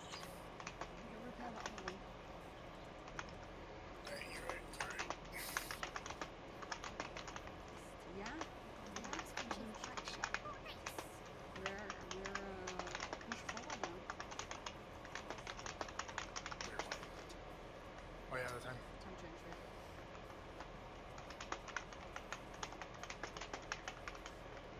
I'm going to the ship though. Fuck these. No.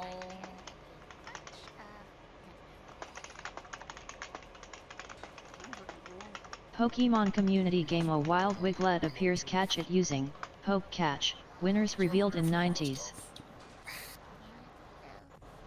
Okay, mechs are at 100%.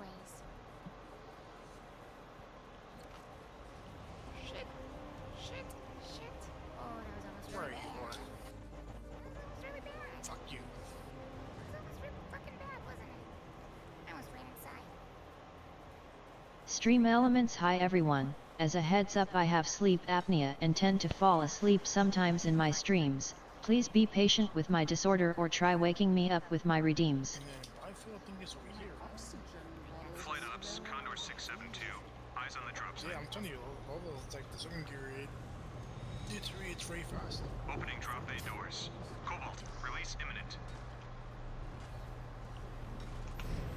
Ooh, look at all the crystal. On site. Advance to mark nav point and set up to hold that position, Cobalt. The rest of the 362nd will push them into the river. Leverage the heavy cover along the shoreline and pick the regulars apart at range. You will be holding the flank, Cobalt. Ensure that none break through. The It's good to be back out on the field again. Yeah, I was just picking up for the cook. Yeah, I was getting pretty restless traveling here. Pokemon community game Wiglet escaped. No one caught it. The whole galaxy. Everyone is so on edge.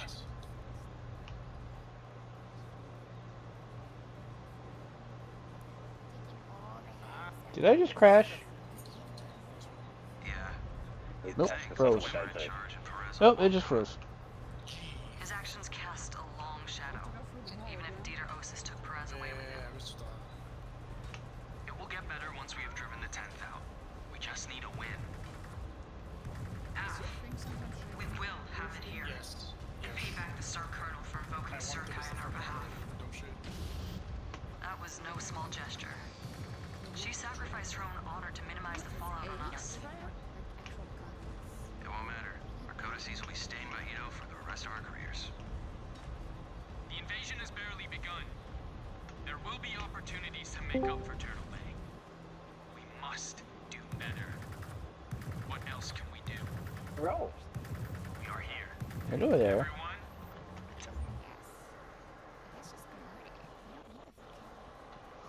Hello there, Drac. Oh, wait, no, that's V-Rex. I'm sorry, you got the same fucking profile image as him. God damn, trying to look at that and it's like, oh, wait. Now I'm a different man. Yeah, you sound more like a child. The 362nd is going to be pushing them our way. Pick them off while they ford the river. Oh, shit. Use training cabinets from here across the cities.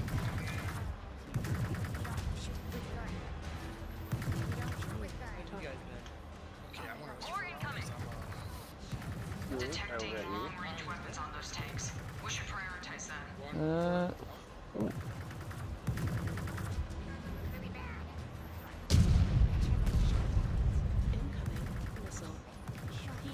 Max headed your way, Cobalt Star.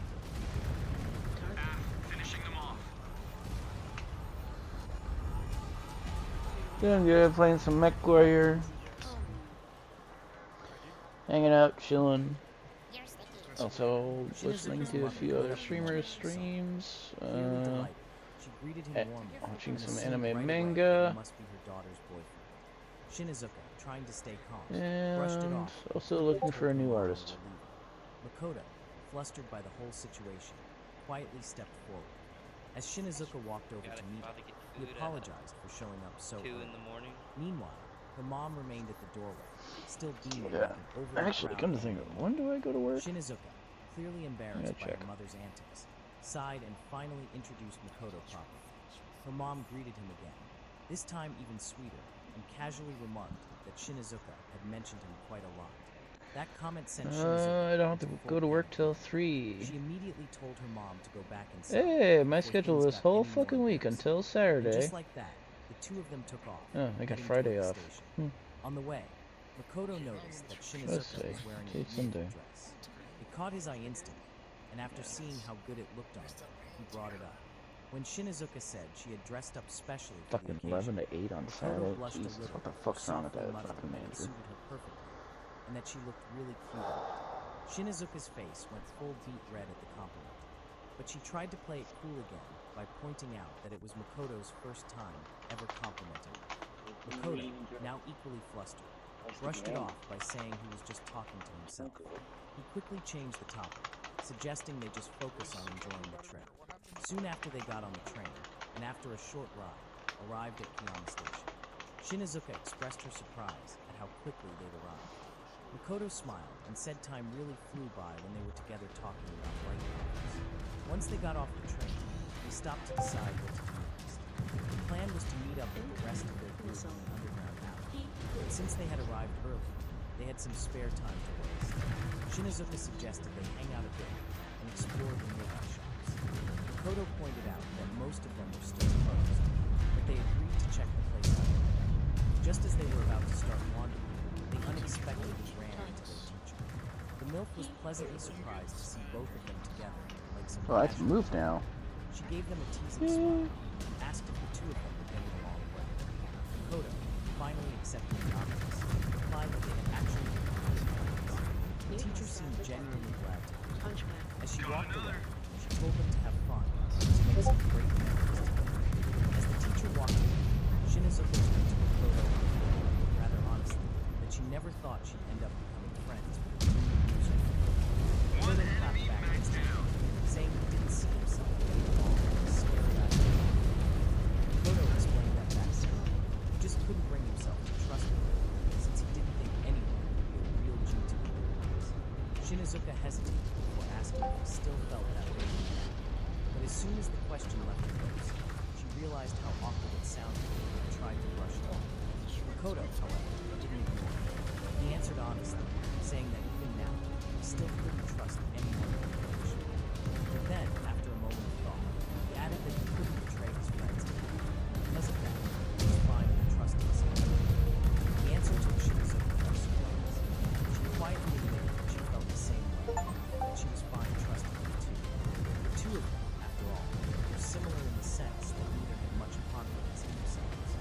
Realizing the conversation was getting dangerously embarrassing, Shinizuka quickly changed the subject. She pointed toward a nearby monkey shop and said she wanted to check it out. Makoto agreed, and as they walked closer, he asked her why she was so obsessed with the mouse thing. Shinizuka immediately corrected her. She said it wasn't just a mouse, it was Mucky, a chinchilla mascot to her favorite next year. When Makoto asked how many monkeys Why did they just stop? costumes they had, Oh, now they're moving. that there was only one monkey, she said, and that one was the real deal. She then declared that she was definitely getting a picture with Monkey. But just then, a new idea popped into her head. Her cheeks turned pink, and she asked if Makoto would take a picture with her, since they were together anyway. Makoto agreed, saying it was a good idea. It would be a memory they'd hold on to, something to stay in their hearts forever. With that, the two of them got ready to take a picture together in front of the Mucky-themed shop window. But just before they could take the photo, Makoto asked whose smartphone they'd be using and suggested they use his, and he could send the picture to her later. Shinizuka's face immediately brightened at the fact that he also wanted to take the photo, so she proposed they take it using both their phones. She pulled out her phone and switched to the selfie. As they both got into position, Shinizuka noticed there was a bit of distance between them. They didn't fit into the frame. She told Makoto to move closer. Makoto inched in a little, but it still wasn't right. She told him to come closer. Makoto moved, still hesitant, but Shinizuka had had enough of the spacing issue. Without warning, she grabbed the wristless goat by the shoulder and yanked him closer. Makoto, flustered, admitted that this was his first time doing something. Shinizuka said it was the same for her too. She got ready to set the camera, and noticed Makoto was moving full-on urgent face. So she asked him to fix it ASAP. After some adjusting, she turned on the timer, and the two of them finally snapped the selfie.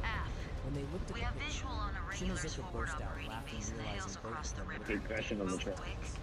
She then pointed out that this was officially their first photo together. A new page No, of that means Excited by the thought, she suggested they fill that Oh, with dear. tons more Intel for this planet before we left. Makoto, already feeling overwhelmed, shyly begged for getting into places you are not Following their supposed to little be. tour around, Makoto and Shinizuka made their way to where the rest of the students had gathered. But upon arrival, Shinizuka looked visibly uneasy. Perfect for us to set up a mining outfit here. Makoto noticed her expression and asked what was wrong. He even joked of her foul mood, that anything to do with the chapter was to her that day being over. Shinizuka shook her head, but told him it wasn't that. She explained that she just wasn't vibing with the whole environment. Makoto, trying to lift the mood, told her that they'd be having a lot of fun together. His optimism managed to pull a small smile from her, and she agreed. Shortly after, Shinizuka admitted what was really bothering her. It was being around so many students. The crowd made her uncomfortable. Makoto considered it and agreed that it was a bit much. Then, noticing the teacher still wasn't here, he suggested they pass the time by reading some light novel chapters. As he pulled out his phone, he casually asked if Shinizuka had ever heard of an author. She looked a little confused. Before she could reply, the teacher finally arrived and talked everything over. The teacher went through the hall and laid out on his table. They would stand at the venue until 4 p.m., after which they'd receive a notice to return and gather at the original meeting spot. She also informed them that they'd be allowed to explore Destiny Land before wrapping up the day. After the short announcement, the teacher dismissed the students, giving them the freedom to enjoy the fun. Shinizuka lit up with excitement and immediately grabbed Makoto, urging him to hurry and head over to Destiny Land. Okay, we're going in. She was so hyped that she broke into a full swing, which instantly worried Makoto. He was sure she was going to trip in case of the city. Thankfully, Shinizuka managed to control herself and skidded to a stop at the station. She turned back and assured Makoto that she was fine. Fucking Battle Master taking it hard. They needed to get the tickets. Shinizuka took out the phone and checked the ticket list. She had prepared for the flight. But just then, she spotted one of her other favorite mascot characters, Kaito. The temptation to run over and take a picture of the adorable fluff ball was strong. Still, she hesitated, remembering the phone. Kaito, noticing her dilemma, agreed they should stay and get the tickets first. He also added that what really mattered was doing what they wanted, and just enjoying themselves. That settled it. They both decided to go ahead and take a selfie to Kaito mascot. After that, they were fun. They went on several rides, starting with the roller coaster. Makoto ended up gripping the handlebar like his life depended on it, shivering like a schoolgirl during a ghost story, while Shinizuka was loving every second of the adrenaline rush. They also had some good food together, laughing, chatting, and sharing snacks. But more importantly, Shinizuka was visibly enjoying every meal. Later, they stopped by a souvenir store and found a section selling Takata pieces. Shinizuka immediately wanted Makoto to put one on. Makoto looked at the headband like it was a trap and said it was way too embarrassing. But Shinizuka reassured him that everyone was doing it. Optional. Assist Quartz 1. Destroy mechs before they power up. It felt ridiculous. Alright. To his surprise, Shinizuka told him he looked really cool. Still unconvinced, Makoto grumbled about how dumb he probably looked. Shinizuka told him it was fine. He could take it off if he really wanted to. She then proudly showed off her own headpiece, which had long bunny ears. She said she thought it looked really cool. She asked Makoto what he thought about the bunny ears. Makoto practically turned red. Embarrassed, he turned his back to her and muttered that it looked great. But Shinizuka wasn't happy. She narrowed her eyes and walked away, demanding that Makoto face and say it properly. As the two continued dancing, Shinizuka suddenly noticed how Makoto was sitting alone in the corner, quietly crying. Makoto noticed her pause and asked what she was looking at. Shinizuka replied with a quick it's nothing, but her eyes remained locked on the child. After a few more seconds, she couldn't take it in. Without saying much, she walked over toward the girl, and Makoto followed her. As they got closer, Shinizuka gently asked the girl if she had gotten separated. The girl instantly went on the defensive. With a hostile tone and frown, she snapped back that she wasn't lost. It was then that Shinizuka and Makoto looked around and realized what had happened. The girl wasn't lost. She was being teased and bullied by 3 of her classmates. Just a few more and we will have their By base. their presence, the girl snapped at them, yelling what the heck they wanted from her, and once again emphasized that she wasn't lost. Trying to calm the situation, Shinizuka gently introduced herself to Makoto, explaining the Pokemon community gamer Wild Cranidos appears catch it using Poke Catch, winners revealed in 90s. She introduced herself as Chisa, the junior student. Then with a glare, she told them to leave. But Shinizuka wasn't happy with this. She asked if Chisa had been ditched by those other girls. You accepted Chisa's Orbital. reply came This is the fight cold and you sharp, saying agreed it was to. none of her business. She went on to say that she didn't care about those idiotic girls at all, and that there was no way she could enjoy Destiny Land surrounded by jealous girls. That comment caught both Shinizuka and Makoto off guard. Still, Shinizuka, touched by the emotion behind it, tried to get her. Without warning, she took off her bunny ears and placed them on Chisa's head, Enemy starting. neutralized. Shinizuka let out a soft laugh and told her she was beautiful. Then she turned to Makoto and asked her. Chisa, clearly overwhelmed by the gesture, immediately took off her bunny ears and warned Shinizuka not to make fun of her. But Shinizuka didn't budge. She simply smiled and thought to herself that Chisa could still cry when she's hurt, and maybe she could still be easily hurt. To cheer her up again, Shinizuka told Chisa that insulting in a fun place like this was just a waste of time. She offered to take her to Brad and Chisa, a little hesitant. Eventually, of them made their way to a stand and got something to drink. After a few quiet sips, Chisa turned to Shinizuka and softened. Pokemon community game Cranitos escaped. No one caught it. Shinizuka smiled and told her there was nothing to be embarrassed about. It was normal, besides it was already lunchtime. Without hesitation, she grabbed Chisa's hand and told her to go. Chisa, surprised, tried to resist her and asked her if she was being taken. Shinizuka answered casually, saying it was lunch, obviously. Meanwhile, Kodo quietly watched Shinizuka's interaction with Chisa and thought about how Shinizuka wasn't really good at inviting anyone to her. Yet somehow, she always made people follow her. Will Makoto and Shinizuka finally be able to live a normal school life free from rumors and judgment? Comment below the comments. We're excited to see what happens next. There goes another. Target destroyed.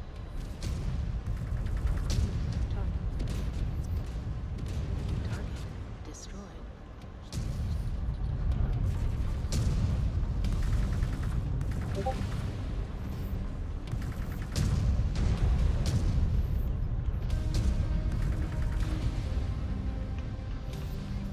Okay, let's go get the last of them. Silver 1, forward operating base pacified. Cobalt holding for orders. This will reflect well, your codex. Now, we are showing the 10th Alshin withdrawing to the mountains, just as I anticipated. Cobalt, patch yourselves up and prep for immediate redeployment. We have them on the run. We will bring a clean end to this fight. Jump jet fuel low. Jump jet fuel empty. Alright.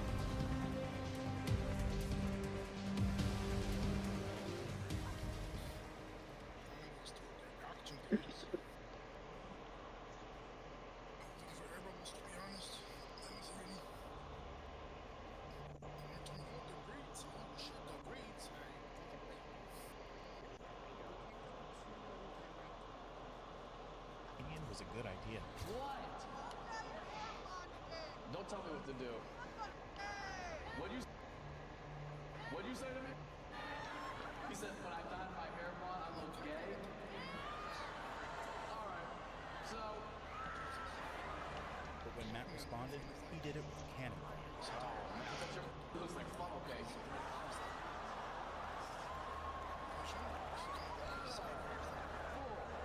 I like your tattoo. What's this one? You have roses on that side. Dip all these flowers. You still smell like marble light. Just when she thought she was safe, Matt fired his final shot to bury her 6 feet. Ooh, Are you a florist? No. You work in a prison? You're solitary. Why? Because of all the amenities? No way. Are they have snacks and no way you work there. Just like this one, this next Karen also thought being loud would win her the spotlight, only to be turned into the punchline instead. Shut up. That's exactly why I'm not talking to nobody in the back. Steve. Hell was minding her own business, being polite. What's your name? Yeah, I'm out. Alright, let's see what we got here. Hey, Rachel, too. And as if eviscerating her name wasn't enough, Matt used the Karen's educational background against her as well. Are you in school still? From where? Yeah, I'm out. That. Oh my god. It's easier to be canceled the way you got it. Oh my god. ASU absolutely. Tastes like jungle juice. Ain't no way. I would ever date somebody from ASU. But while this Karen was just being loud, this next one tried to cancel Matt on Twitter, but got annihilated instead. He's body shaming me. Cancel Matt Rife. You can't cancel me. I'm not your gym membership. Get the off my feet then. It all started when Matt got into a Twitter beef after he stated how absurd it was that he couldn't keep his cabin bag under his legs. Basically, all I tweeted was just stating that I thought this was a ridiculous rule for her to threaten to check my bag and add this very inconvenient process to my very quick in and out trip when it wasn't affecting anybody or anything. Hundreds on hundreds on hundreds of strangers start filling my timeline with the angriest tweets, furious at my stance on the situation. And Matt soon made the ground rules clear for the Twitter crowd. Say whatever mean, hurtful things you want to say. Okay, missile, electrical warfare. I'm gonna f you up verbally, dude. So when I hit you harder than Let's see, ballistic and energy. victim, okay? So while he handled most of them, there was one Karen who didn't know where to stop. Probably the best example of that was throughout this Twitter interaction. When all this backpack that was going on, I'm arguing with people, we're going roast for roast. Just Wisebot 4 viewers, +1. Alarm clock 1 hour 43 minutes and 17 seconds. Oh, dude. She, by herself, probably tweeted me like 60 to 70 times. And the Karen only made things worse. I didn't really care until her last tweet. The last tweet I just couldn't let slide, man. The last thing she said to me was, I don't understand why you have to be such an insubordinate, crybaby little... Should I just have blocked her? My publicist says yes. But Matt wasn't one to let insults slide, and his response was brutal. All I said, in defense of myself, was, well, had you not been taking up 2 seats, there would have been room for me to safely secure my backpack in another chair. And it didn't take long for the woke Karen to cry wolf. But as we all know, everybody wants to be a victim now, right? So how did she, the person who started it, react? How could he say something like that? He's body shaming me. Cancel Matt right. But her threats were ineffective against what Matt was about to unleash. Can't cancel me? I'm not your gym membership. Get the my feet there. All I wanted to do was complain about my backpack. And now I'm this 13th reason. Nah, that. You can count reasons, but not calories. Get the in my face, dude. No. Nope. Nope. And Matt dismantled the rest of the woke crowd before they could even call him out. Before any of y'all sit there and even think about taking her side and go, oh, I don't know, man. What if word gets back to her that you're still making fun of her weight and it affects her so severely she does something drastic, like hangs herself? How would that make you feel? How'd she get up there? Just like Matt was destructive from the get-go with the Rue Karen, this next one got the same treatment for being too lecherous. Do the one-handed belt. Take my belt off? If I do, will you hang yourself with it? I've never been more sure somebody's from Miami in my life. Worse. But when Matt moved on from her, she tried to hog the spotlight again.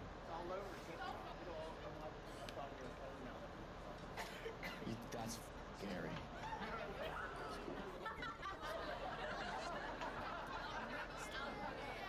Oh, way worse. Women's basketball. Matt turned into the Michael Jordan of roasting to silence her once and for all. Your mom plays professional basketball? No way. So you definitely don't come from money.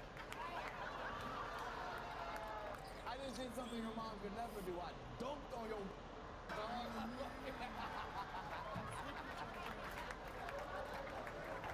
was a low blow. I'm sorry, but it was also such a layup, you know? While this Karen got roasted for craving attention, this next one was humbled for trying to one-up Matt. This next one was triggered instantly when Matt roasted her for offering him some unique lessons. In what? You're literally scraping food onto a plate while you're talking to me about sex. You're enjoying yourself? Have you ever tried it quietly? Meditation or... What's that? Your inability to please others. Oh, my inability to please others. When Matt fished for more information, the Karen wrote her Oh, whoops. I'll just knock that off completely. I could definitely make you, for sure. Bottom of the By yourself? No.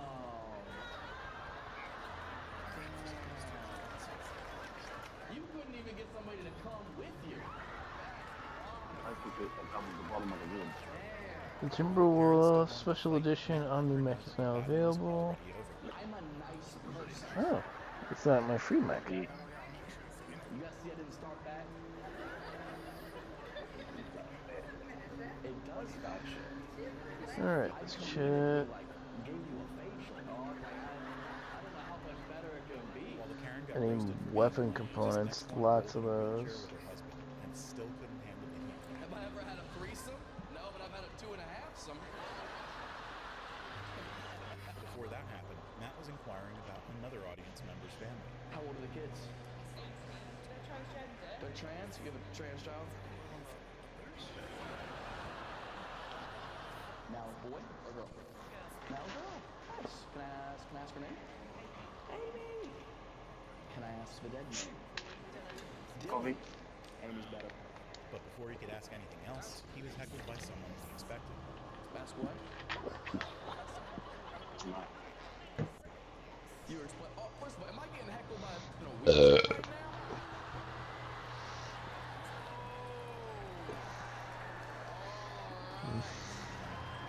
Jeez. This ain't gonna be no walk in the park. When Matt found out the heckler's name, he dropped one of the wittiest bombs. What's your name? Amy. Cobalt, listen up. The 10th Alshan regulars may be battered and beaten, but they have yet to issue an official surrender.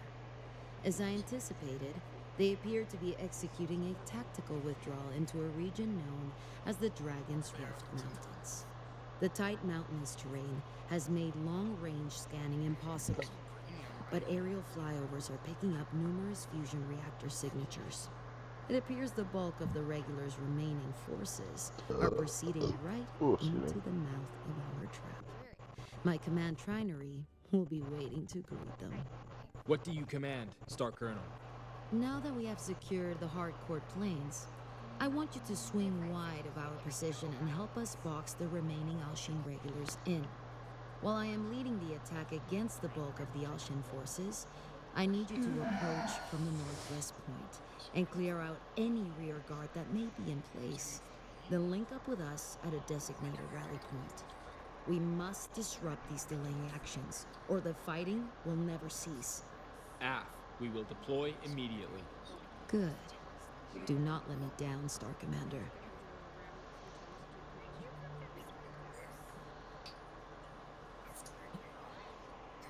I think.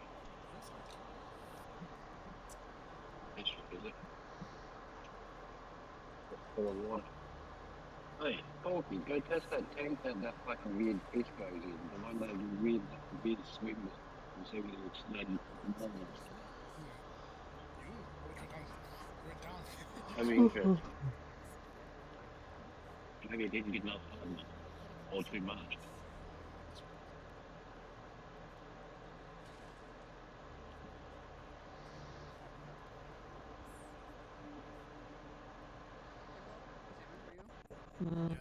Yeah, let's go with that. Her name is Wakamizu Yuka. She's proper, friendly, and pretty. Today, I confessed to her and became her boyfriend, but the girl cheated on me right before my eyes. And with this betrayal... Pokemon community game A Wild Dratini appears catch it using Poke Catch. Winners revealed in 90s. Sora replied. Our hobbies just happen to be similar. Someone else chimed in. I want a pretty girlfriend too. And then a distinct clatter was heard as people started screaming. He was taking Wakamizu-san to an arcade. Suddenly, Wakamizu-san appears in front of our guy, asking, where to? He asked, is an arcade okay? With a glamorous Paper Dragon, Poke Catch Ultra Ball. I love it. Sora thinking to himself, she often invites me to go to concerts. Our hobbies really are similar. Sora can. And then Sora couldn't remember a past interaction with her. Regulars dead ahead. Could you not force your hobbies down my throat? In the arcade, we could see people doing their jobs. And Sora could think to himself, I was deceived. This girl is a fucking bitch. We're in the 3rd year of middle school. We were dating at the time. We need to take out the no-arm carriers. I asked her, getting close if you can. Right? The missiles have to arm mid-flight. I'm free to do whatever I want. If you like me, then you should let me do it. Got another. Actually, were you stalking me in the first place? Angry and pissed, Sora replies, don't fuck with me. never have gotten angry. I said, let's break up. Didn't we already break up? She replied, in a personal situation. Try all of this. Pokemon community game Dratini escaped. No one caught it. On top of that, I want to dump her like an insect. She was not desperate. I want to see IDWY Chance. We reunited in college. I changed my image, so she didn't recognize me. My college friends call me by name. Very few people. Watch out. More regulars hitting the field. When we come back Stay to our on them. hometown, Do not where they let them both get away visited from you. Sorokun was thinking to himself. People really open up to you once they start understanding. Wakamise was running her hand, smiles, blush, and screams beautifully. Sora was stunned by her beauty, and yet he calms his thumping heart and thinks to himself, this girl is a bitch. Suddenly, a notification pings on Sora's phone. Yup, never have I been more grateful to myself. Enemy destroyed. Since you were cheated on, my kid's ready. With a demonic look in his eyes, Sora goes on. Wakamise notices Sora attacks. He said, sorry, my sister's mastering fire. Ah, so you have a sister? Because we're in the middle of the day. I told her to do something. And yet he thinks to himself, sorry, senpai. Hey, I guess so. Sora, the disgusting. Took down the mech. Why are you blushing? No, it's probably an ad. This would look so good on you. Sora, she said while suggesting the rest. No way. Do you have a membership card? The waitress asked. Sora replied yes. Thank you. Sora. Wakamise said happily about the membership. The name was Regulars down. Kasaga Koki started thinking to Check himself. your tactical map and keep I have moving, completely Cobalt changed 1. from a pathetic person Hostiles into keep an pouring attractive in. GUI. Wipe out all the regular forces on your way to the And rally it was her point. turn. Teacher We said, need to box them I'm in looking and forward crush to it. them. She exclaimed, cut that out. I'm getting nervous. Talking to himself. Supposedly these regulars' nickname is Death Before Retreat. They're doing their best to live up to it. The compliments are ready, and she starts Yuichi singing. says it is Though because from they the look of lost their Sora home during the Roman it doesn't Wars. really seem like she sings so. Sorry, that was pretty bad. Start Captain Gabriel, Sora Sivrep. replied, no, it was pretty good. We're She taking bent her heavy fire in knees our position. and Requesting support. said, are you okay? Cobalt 1, Even though Bro move in and provide was Silver quiet, 6 with fire support immediately. No he held his unnecessary ground, losses today. calmly said, no, it was just Star Colonel. Is that so? Wasn't that atrocious? Why? It really was incredible. On hearing this, she screamed. Then why are you not looking at me? And then she looks down and realizes she showed him something she was supposed to show after lunch. She screams, W.A. Sorry, in his mind. Shut up, you bitch, that he looks away, saying sorry. It was really incredible. She smiled and said, it's because I practiced. He said cutely. She blushes again, saying, oh, is that so? He starts to think again. So I do think she's cute. I want to die. After the scene and stuff, what was some food? Wakamise asked Sora, this is delicious. Try some. He said, it really is. Is it really that bad? Sora asked himself. While thinking to himself, Sora exclaimed, don't let your guard down. This girl is a fucking bitch. She'd take anybody. That day, she started considering. You have time for dinner? There's a place that I want to try. Sure, Wakamise. You must be over here. The restaurant.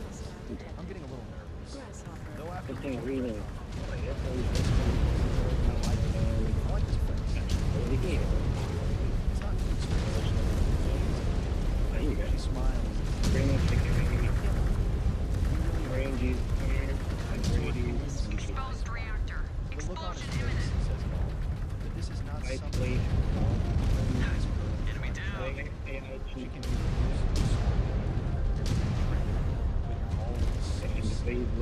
I don't know how to have fun. His face looked like he was smiling. He was thinking to himself, what you want to say is you like me. And then he pictured his past self. The current him both looked very different.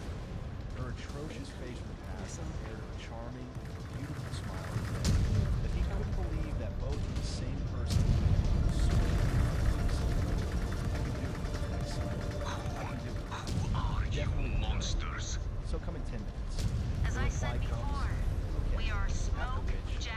Lord. We lay claim to this world, and Sora we will have by it. saying, no worries. No, He thinks to himself, I already lost my hope to wrestle and hockey double failed once. I and will suddenly, not lose she this one. confesses, I like you a lot. This is the chance for Sora. He starts thinking, I can do it. I can do it. Should I call Senpai now? But Wakamizu continues. By the way, I still love you. I have the same contact. The reactor is going critical. Failed, but I love you. She replies, I get hit on quite often. He replies, that's because you're so pretty. No one cares. Shut up. She continues, Sora claims he doesn't seem to bother when he says it. Do you want to know the reason why I like you? Sora smiles and thinks to himself, Mech destroyed. because I'm good looking. Their mechs are not holding out And against he us. speaks out aloud. If you want to tell me, Easy while giving marks. a grim smile. She laughed and said, Robot 1. you're really My calm command about star is all now this. engaged. Move Sora it. thought to himself, I have Still Then advancing to the Wakamizu rally says, point. you remind me of my old boyfriend. These Sriracha Sora refuse to stands roll stunned. over. After a momentary lapse of silence, They may he be thinks to from the himself, inner sphere, not the but one they are from 6 still years ago, my warriors. right? To compare the current incessantly Detecting cheering. hostile activity up ahead. How many boyfriends have you had? Stay You sharp, wanted to Cobalt ask 1. this, but They couldn't have get forces through attempting to Is target it your because I'm flanks. handsome? She replies, no, you two are Target not. down. He was dull, unattractive, and tacky. Sora explained and says, what? Are there any good points? She replied, he was kind. Sora said, isn't something like kindness worthless? She laughs, of course it matters. For quite a while now, Closing in on Sora rally point, claimed, Star you Colonel. casually walk through the path while I try to Star avoid Colonel bumping into Wimmer? people. Do you But read me? match my walking pace. You pay attention Silver to 1 how took a well heavy kept the autocannon streets hit. She is showing so that I operational, don't but get I cannot ballistic. hail her on the You command do all channel. these things. Form up on her position and Crowded defend her trains. from these You understand barbarians. that. You look up places for us to visit. Star Captain. Like you, my ex couldn't keep his composure. He was always fishing for compliments. It was so annoying. And actually asking for them. Haha, what a pain. And with a bright smile on her face, she says, but I was happy. I did something really horrible. By chance, I was photographed going to a hotel. She continues, they accused me of cheating. Some family was visiting me, so I just helped them carry his luggage. He went ahead and took a picture. I thought it was super creepy, but I couldn't tell him. Even though I didn't cheat, he thought I did. I didn't like him anymore. Like an idiot, I wanted him to. After being confessed, I was full of myself. I was being fawned over, so I let it happen. He did so many things for me, but she holds her skirt tight, gripping her hands, mustering all the courage to say it quietly. I never told him that I liked him, not even once. Good work. You got their So we should reactor. break up. At first I was pissed off, Target but eliminated. after I cried my eyes out. The tears just wouldn't stop. Even now I cry about it. She was trying to speak to me, and suddenly Sora interrupts her with her face, shouting, so what? You rated on it. Shut up. You don't understand. He replied, what? You're the one who screwed up. She said, sorry, did I say something wrong? She was just trying to confuse me. And Sora loses it and screams, if you didn't cheat, then say that, damn it. She was shocked. Both were looking at each other. And suddenly the clock. It was 9:02. And suddenly a cute girl appeared from behind, saying, sorry for the wait, Senpai. While going close to him, grabbing her One arm, enemy mech down. the random girl just says, aren't you supposed to say I didn't wait long? And then she turns to Wakamizu and says, this is my boyfriend. She was stunned. Boyfriend? Keep up the fight. And Do her not face give got these totally demons an pale, inch. and her eyes were seeking for answers. Sora thinks to himself, oh, I am the worst. Leading her on, breaking her heart, having her beg for forgiveness. He said, sorry, I was planning on cheating. She asked what the random girl asked Sora, on which he said, in order to make you suffer, I asked my senpai, pretending my second boyfriend, but I changed my mind. My bad. She was totally flustered and said, what cheating? It doesn't make any sense. Her heart was beating rapidly.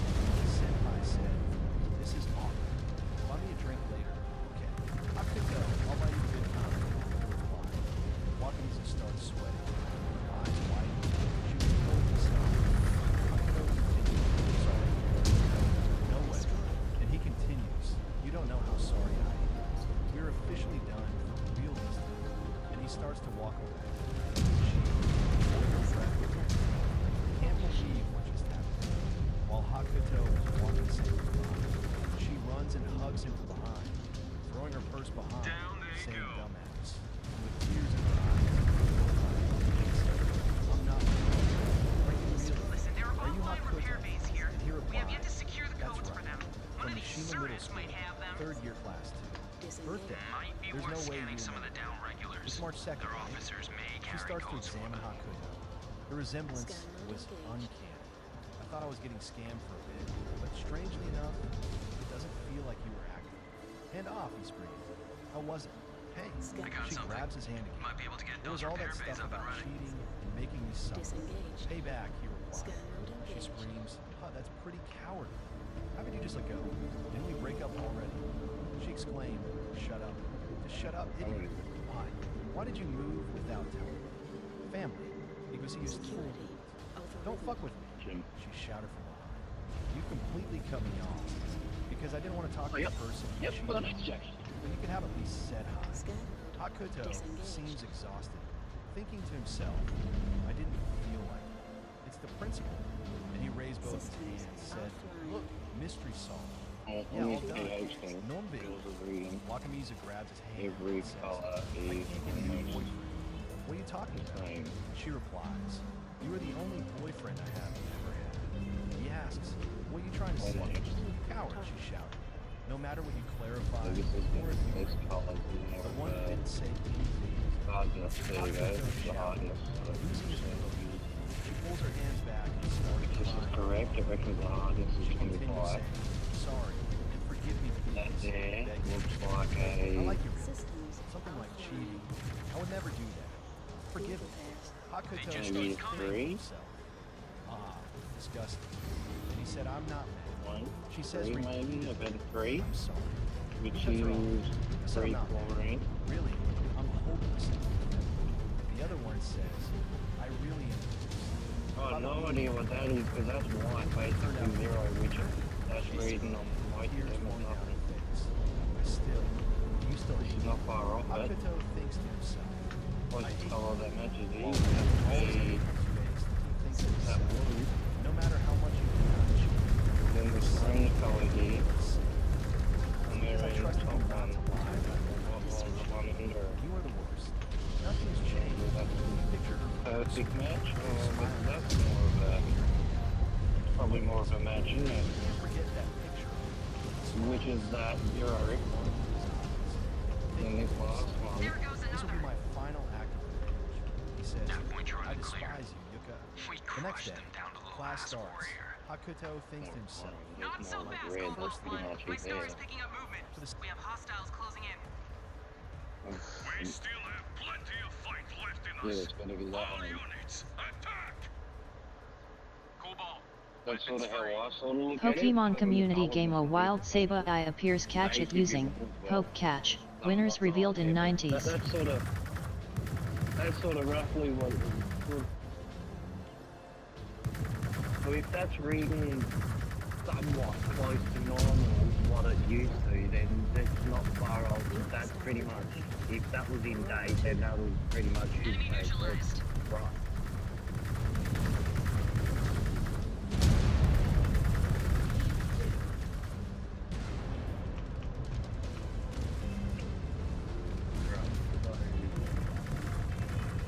If I flip the two tracks up, right?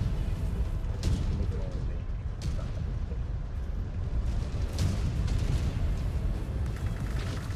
That would mean I'll be able to where it's safe to go. reactor breach, explosion imminent. They've got to get that back.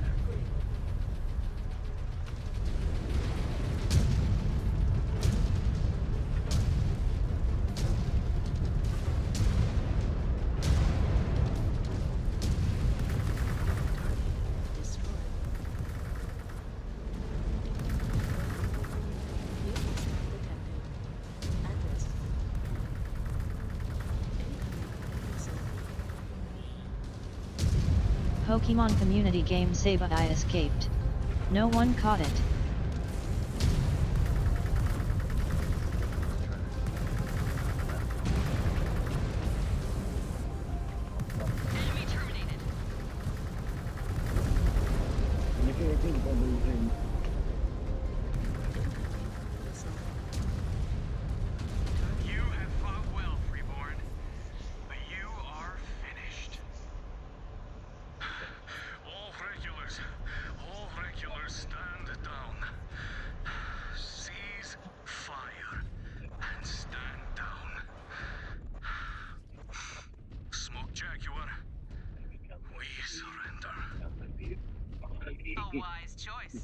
intelligence to match your bravery, but your forces were overmatched.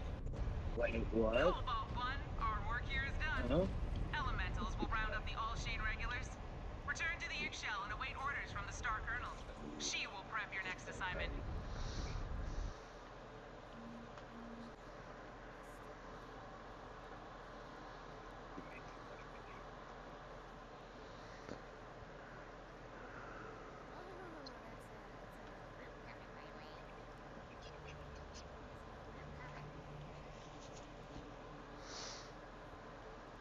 Okay. Cutscene. The 10th Alshan regulars have surrendered, though the rest of the planetary militia refuses to stand down. I do not understand. I thought the common people would be glad to be rid of their Kurtan overlords. They are afraid. Afraid they will meet a similar fate to the people of Edo. I am not Cardera Perez, and he is not here. Galaxy Commander Dieter has taken Perez with him to invade Wolcott on a very short leash. Irrelevant, Star Colonel. News of your unit's involvement in the massacre has followed you here. They fear a similar fate. What would you suggest to ease these fears? Make bondsmen out of those captured from the 10th Al-Shain.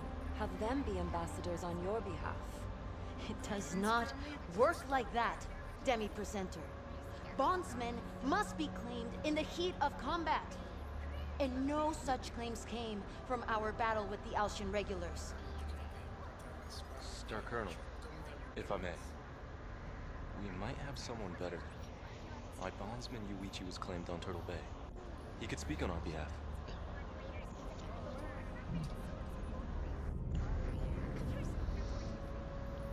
Very well. I will take direct charge of Yuichi. He will assist Demi-Presenter Akari and I with the local populace. That still leaves us with the issue of the planetary militia.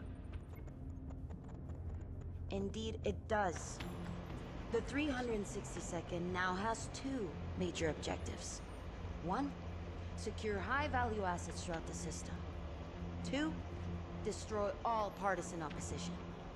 If Turtle Bay taught us anything at all, we must be on guard for more than just planetary militia after what their Yugawa did. I will evaluate our high-priority targets and prepare our mission briefs. Star Commander Jaden, take time to prep your star for redeployment. Once we have our targets, we will need to move fast to secure them. It will be done, Star Colonel.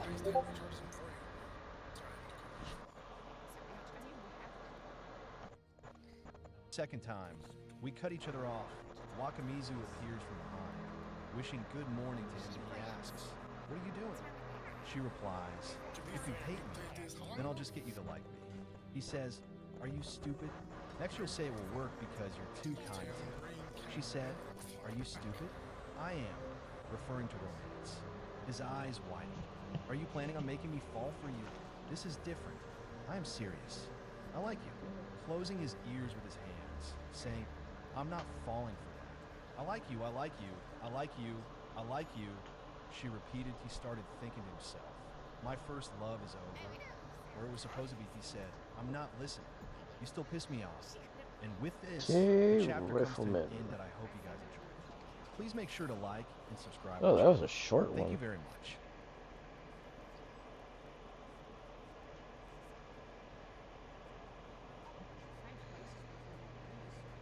Let's see.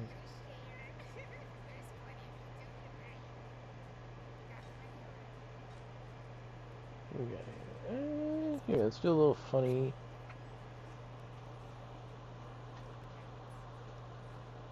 You find him, I catch him. That was established. You have? Yeah. I can't get it. I can't go anywhere. Okay. Shit! Nothing! You saw nothing. There was nothing. Where you mother is that? I'm on the roof, and if you get near the ladder, I'm gonna jump. somebody just jumped. Like. Hey, get over that! I told you. You just ended me. You did this.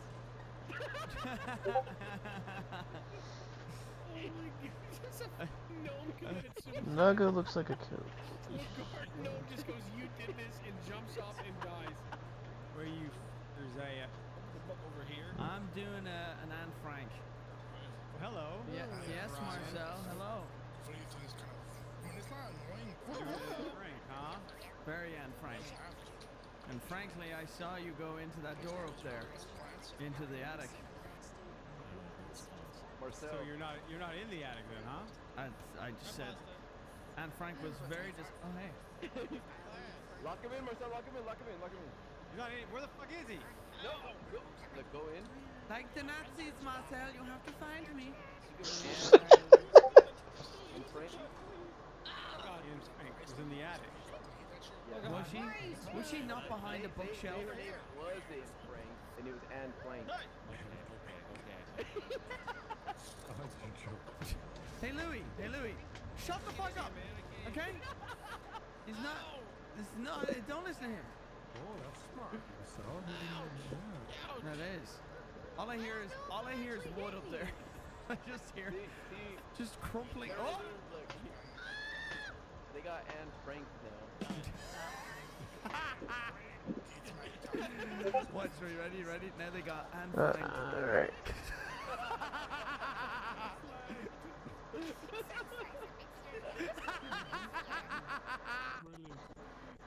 Hey, you get behind him with that thing, and give him the good old Anne Frank.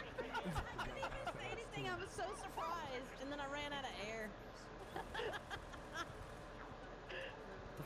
Damn, this is the best I've ever done in prop hunt. Yeah. Head to the attic, Pasta. You could get a triple. Yeah. It's gonna be Anne Frank. Come on, it's time to Anne Frank. I'm on his team. I'm on Brian's team. I can't even see him.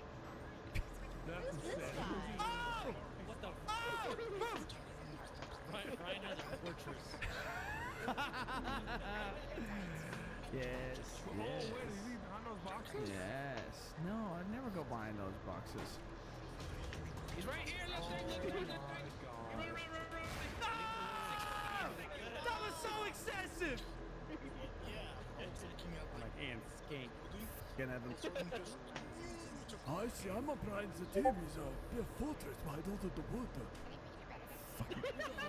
Tyler comes running straight over to the fortress of wood. Yeah, I saw the fortress. Guys, I have an error on my head. And Just custom IRL with an error. I have an arrow under my head. The Anne Flank, Anne Crank, Anne Frank was great. And you can take that to the Anne Bank.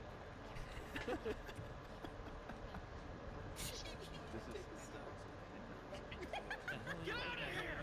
We're doing something! Hiding presents. Also, you didn't choose your player model. I'm bold, bald, and old.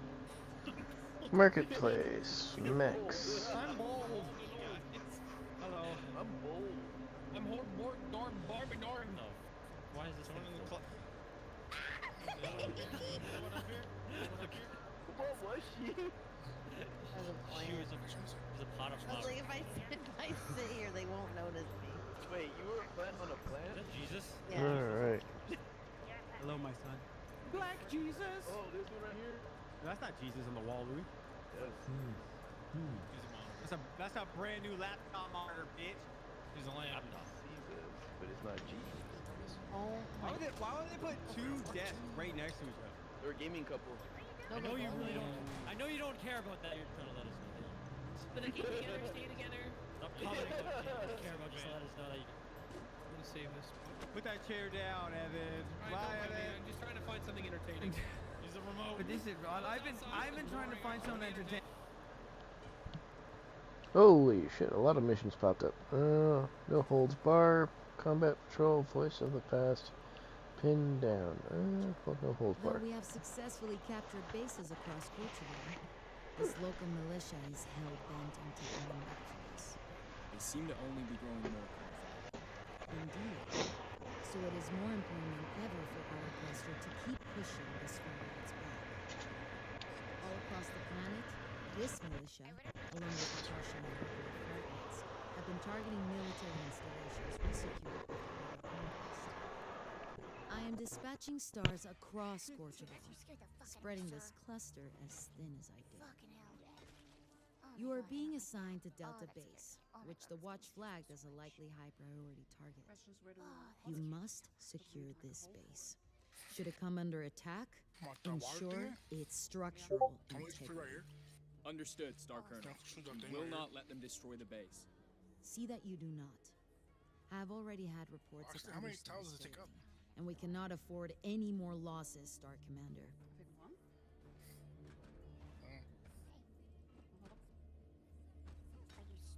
Holds up. Can you get out of the way? Yes. Apparently that works. We'll approach that from the direction. Oh. That is needed.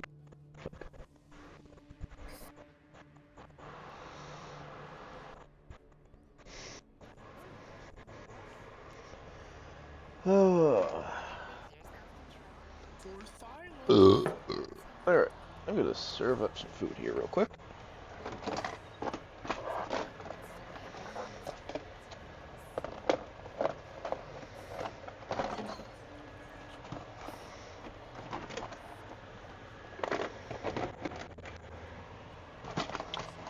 Okay, there's this and this. Let me scoot it over.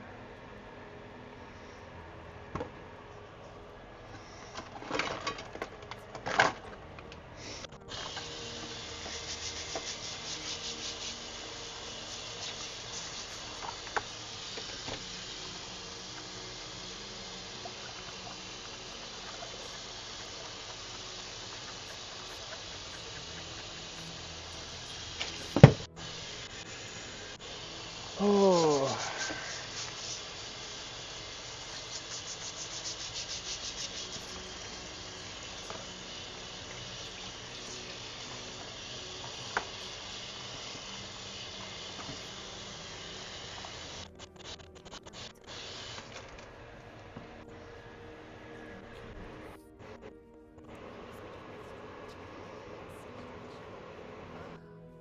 Pokemon community game A Wild Hoot Hoot appears. Catch it using Poke Catch. Winners revealed in 90s.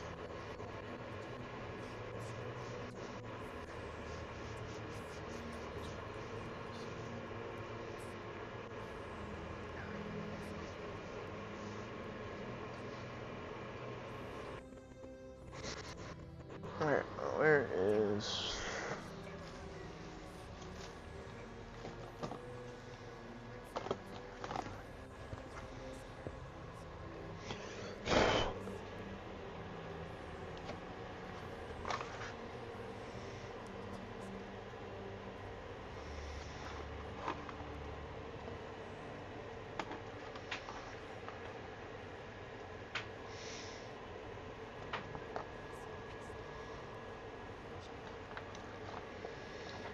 Oh, the creamy mushroomness with the grilled chicken strips.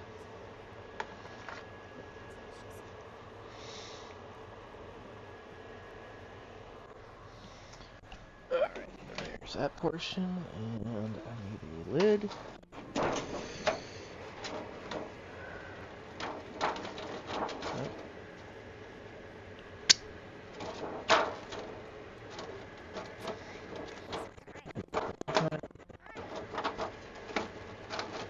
Pokemon community game Hoot Hoot escaped. No one caught it. Hoot Hoot! Okay,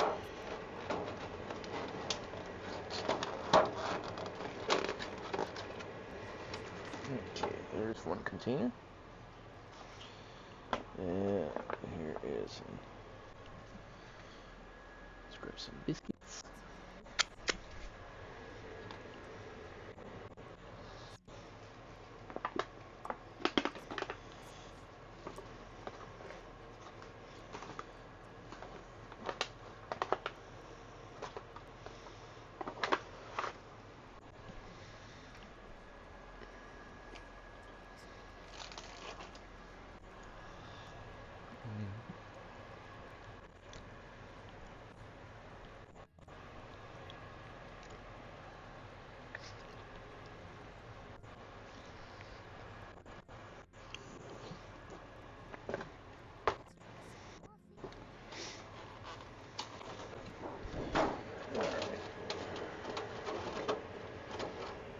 wood for that one.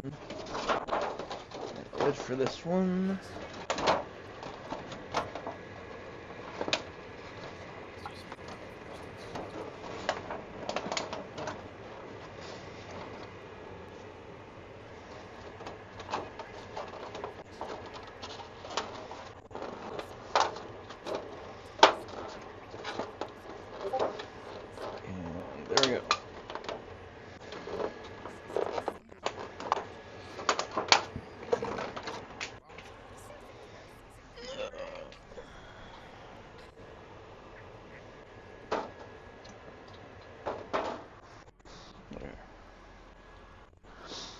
I don't have to worry about the kitties trying to get to it.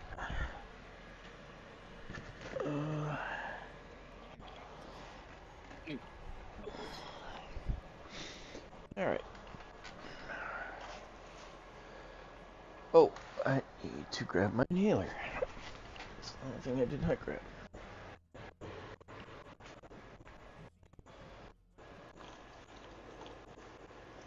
Aha.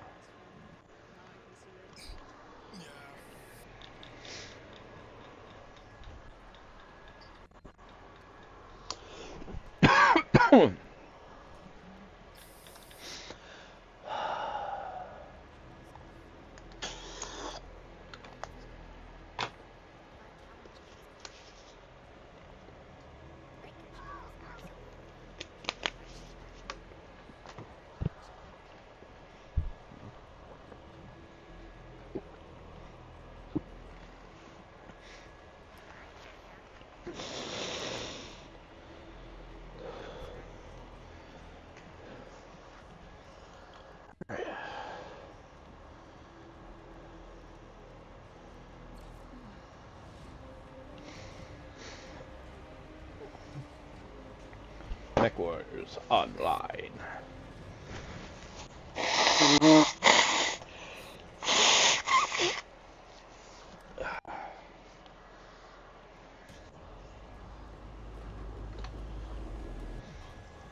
Painting too, I'm just done following you.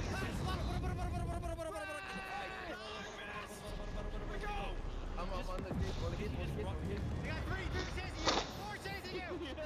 The kid's just bottle, dude. I'll pursue this stupid ass bottle. Get I'm trying to do Looks like you arrived just in time, Cobalt. You're getting into position. He didn't come up. He's down there. Just touched down. Moving into position now. I don't know. I know he ran down though. Condor spotted 2 hostile ships approaching your position on the flank. Brace for contact. And remember, minimize damage to the facility.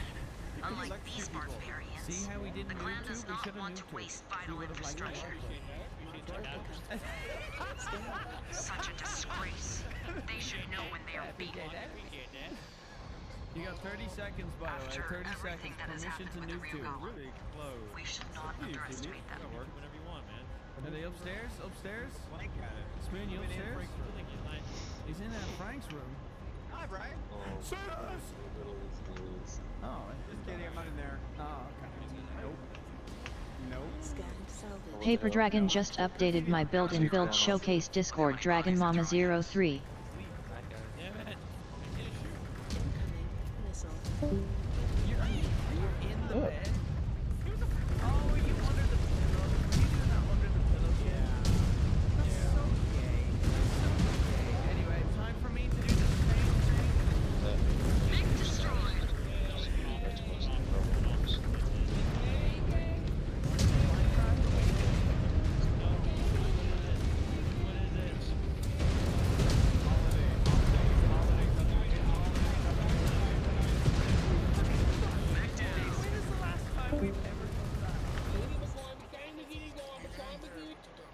Oh. Okay, the audio bot left. Yeah, I'll stop it. Yeah. Alright, now let me see whether I can listen to I just updated my build in Build Showcase Discord. Oh, nice. Oh, what the hell?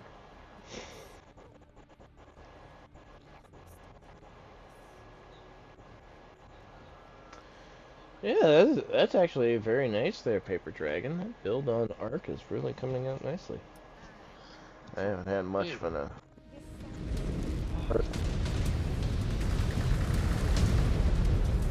Oh.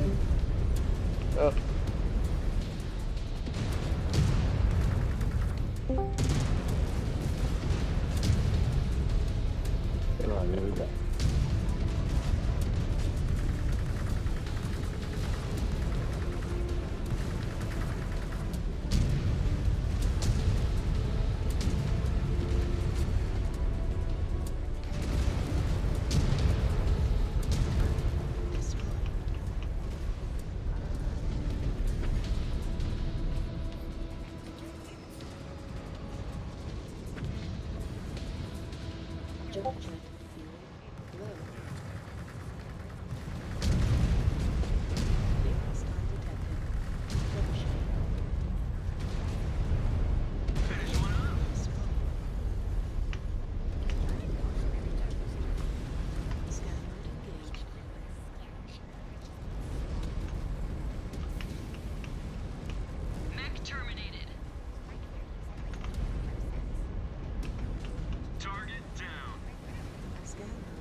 I hate that I'm blowing up a Marauder. I like these mechs.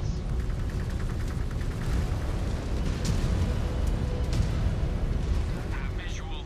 Dropship is a troop carrier. Gazelle class. That's not a standard payload. Strava had converted it into a giant gunship.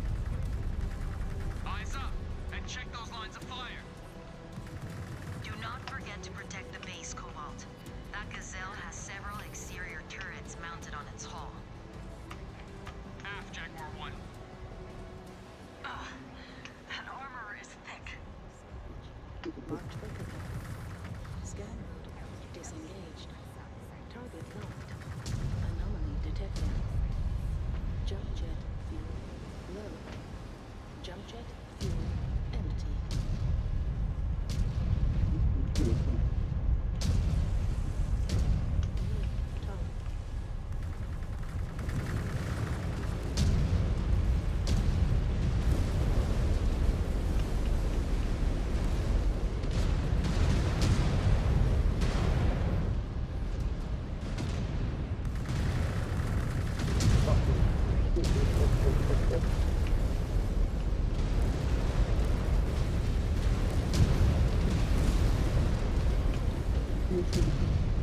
Base is sustaining damage, Star Commander.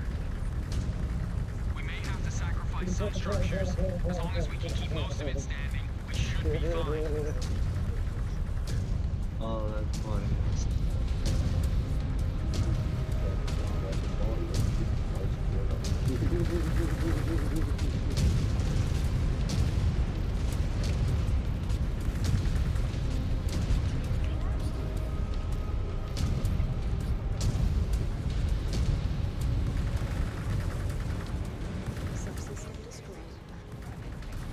Kaito Destiny Tsukimirayan, welcome to my channel. At Kaito Destiny Tsukimirayan, welcome to my channel. Subsystem destroyed. Hey, Suki! Hope you're doing well. Here's a shout out for you, bud. Kaito Destiny, so to Tsukimirayan. Listening to you and reading Stream my yaoi. Elements look at Tsukimirayan, they were playing Fortnite. Yai? Go check them out and give them some fluffy cheers and support. Tsukimirayan at URL. Yahoo? Oh, but what's wrong? What's wrong, Clara? What happened on the date? What happened on the date? What happened on the date? Yaoi. Yaoi? Yaoi? Oh, this is golden. He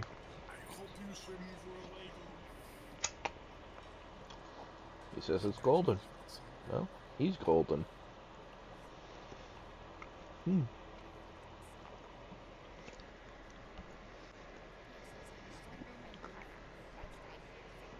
Oh. So this pumps in water, right? Travels over here. Delicious num-nums. V4Fee24, thank you very much for the happy streaming. It's really appreciated.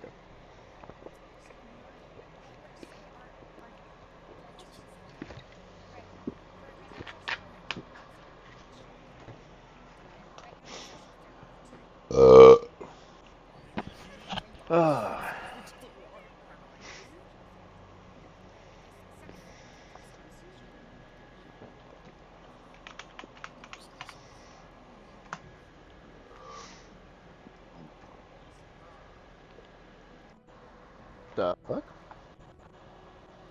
Oh, my audio on my phone. Apparently I got reverb off my phone there for that burp.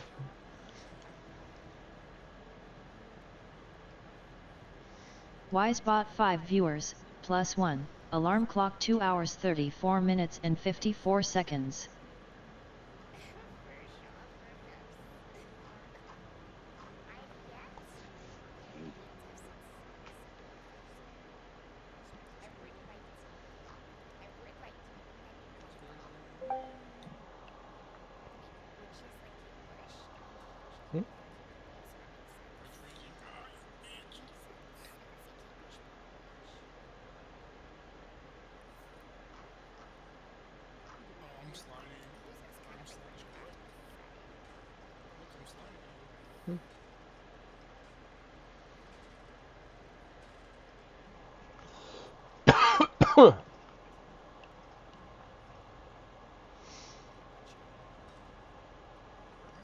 Alright, back to the mech. Oh wait. I need to keep this screen up so I can see that messages. Is that it? The gunship is withdrawing? Unlikely. Probably cooling its weapons down for another attack run. Be on the lookout for it. Gonna be hard to miss. That thing is massive. Forget about that for now. We have more enemies incoming, so anyone who needs the repair base should use them now. Pokemon Community Game A Wild Arbok appears catch it using Hope Catch. Winners revealed in 90s. Jump jet fuel low. Jump jet fuel empty. Target destroyed.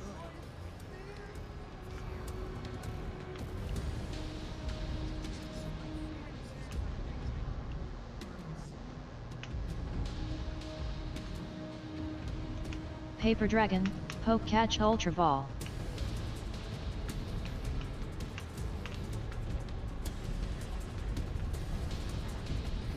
Systems offline. Here they are. Give them a warm welcome. Oh, as soon as I get in the... Alright.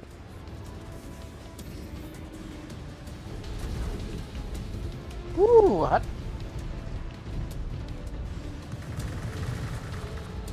Whoa, what the fuck?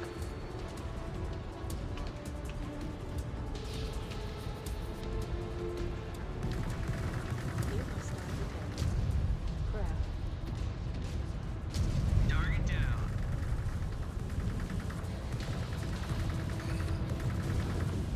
Good work. You got their reactor. New hostile detected. Rifleman.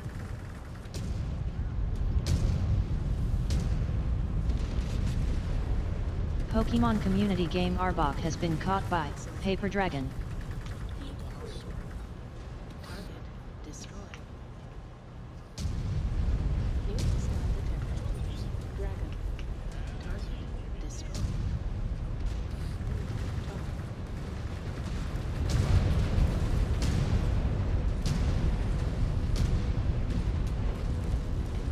Destroy the neck. Target destroyed.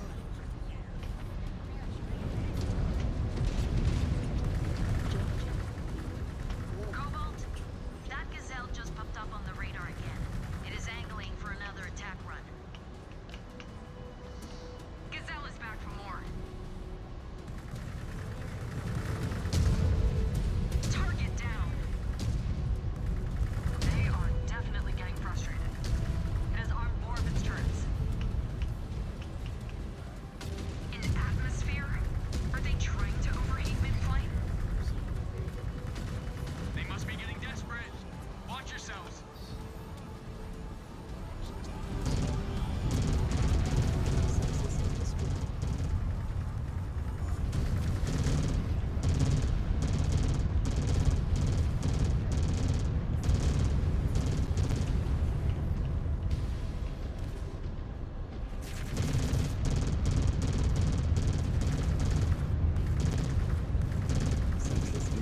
Okay. I see. I remember this bullshit part. I remember this bullshit part for sure. That's the idea. Leaving again? But I am not done with them yet. With how many guns they bolted onto that thing, it's a miracle it hasn't gone supernova yet. Likely they will come around for another pass once they cool off a bit.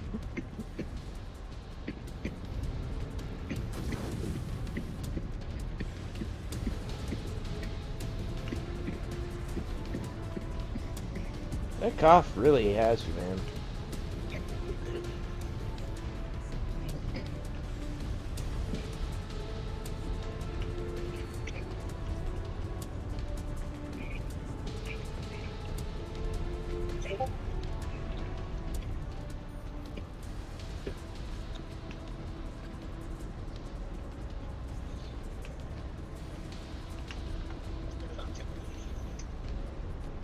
Speaking of which, new batch of mechs, hot off a dropship, heading our way.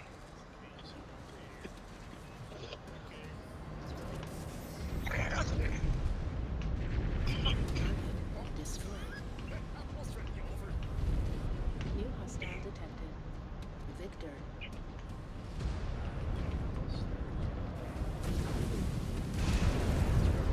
Paper Dragon. Okay, time for sleep. Alert.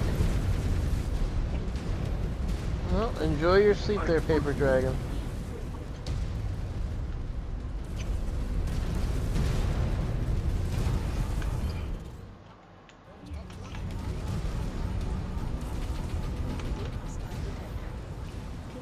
Another one down. No escape from them now.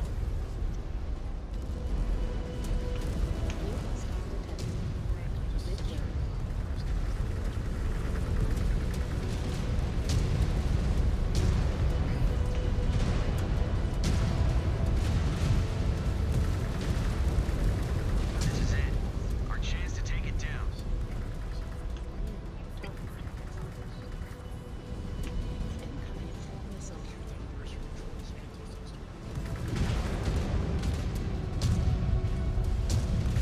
Using that many weapons in atmosphere when they are already on fire? Giving a last stand. They cannot destroy us. They will take down as many of us with them as they can. Yeah. Keep your distance from that thing. That's it. Target down.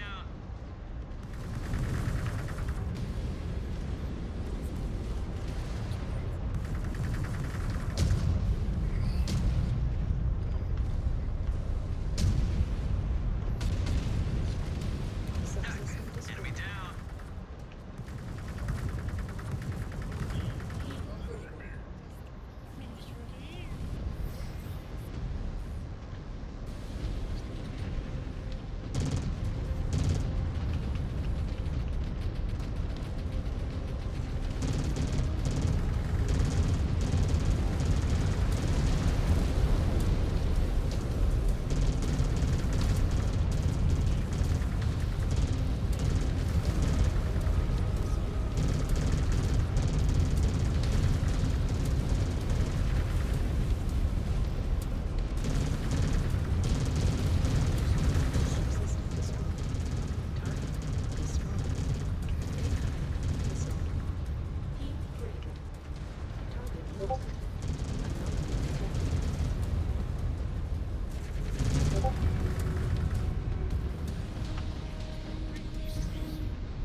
Subsystem destroyed. Subsystem destroyed. Systems offline. Base is secure, Star Colonel. The gunship has been neutralized. Good work from you and your star out there, Cobalt. The base is secure and the spheroids will not be able to leverage a victory over us. I still cannot believe they threw a dropship at us. I thought the spheroids treated them as too rare to risk in battle. Disengaged. They must be getting desperate. Hold on site just a little longer, Cobalt. I will send another star to relieve you shortly.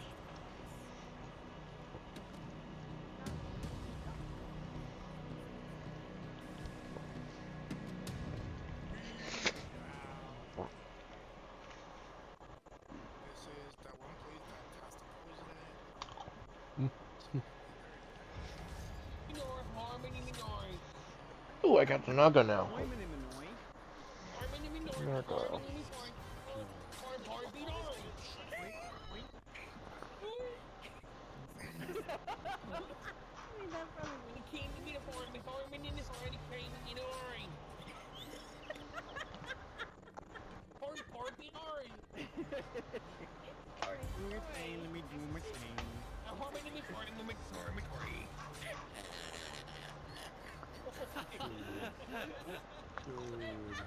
Pasta's a simple creature. Very easy to get her going. Stand-up comedians would love pasta. Like every single stand-up comedian wants a pasta in the audience. I bet any cheats, I can't get out of the goddamn house. Am I? Oh boy. Fucking cursed laugh. Oh my god. Oh, I do see Marcel's in error now. See that? Yeah. Yeah, he spawned in that little house in the back of your stuff. Oh my god. Wow. What the f***? Bullfrog.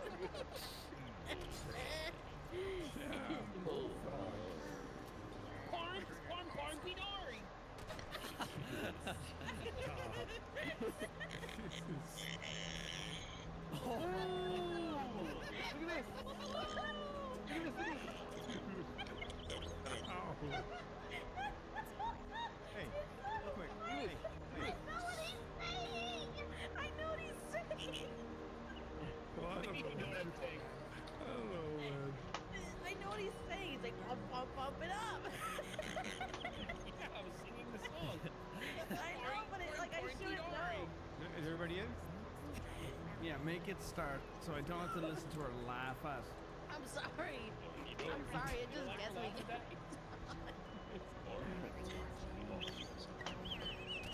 Jesus Christ. I'm opening packs. And I just need an audience full of pastas. I'm opening packs. Sit there and stim like a reed and farm, dude. I have this one. For my next joke. I have this one kid who comments on my videos. It just sounds like lawnmowers. What is he Every time Tyler does that voice, he goes, "I'm so sick and tired of Tyler doing that voice, and the only person laughing is Pop." He's so mad. What is happening?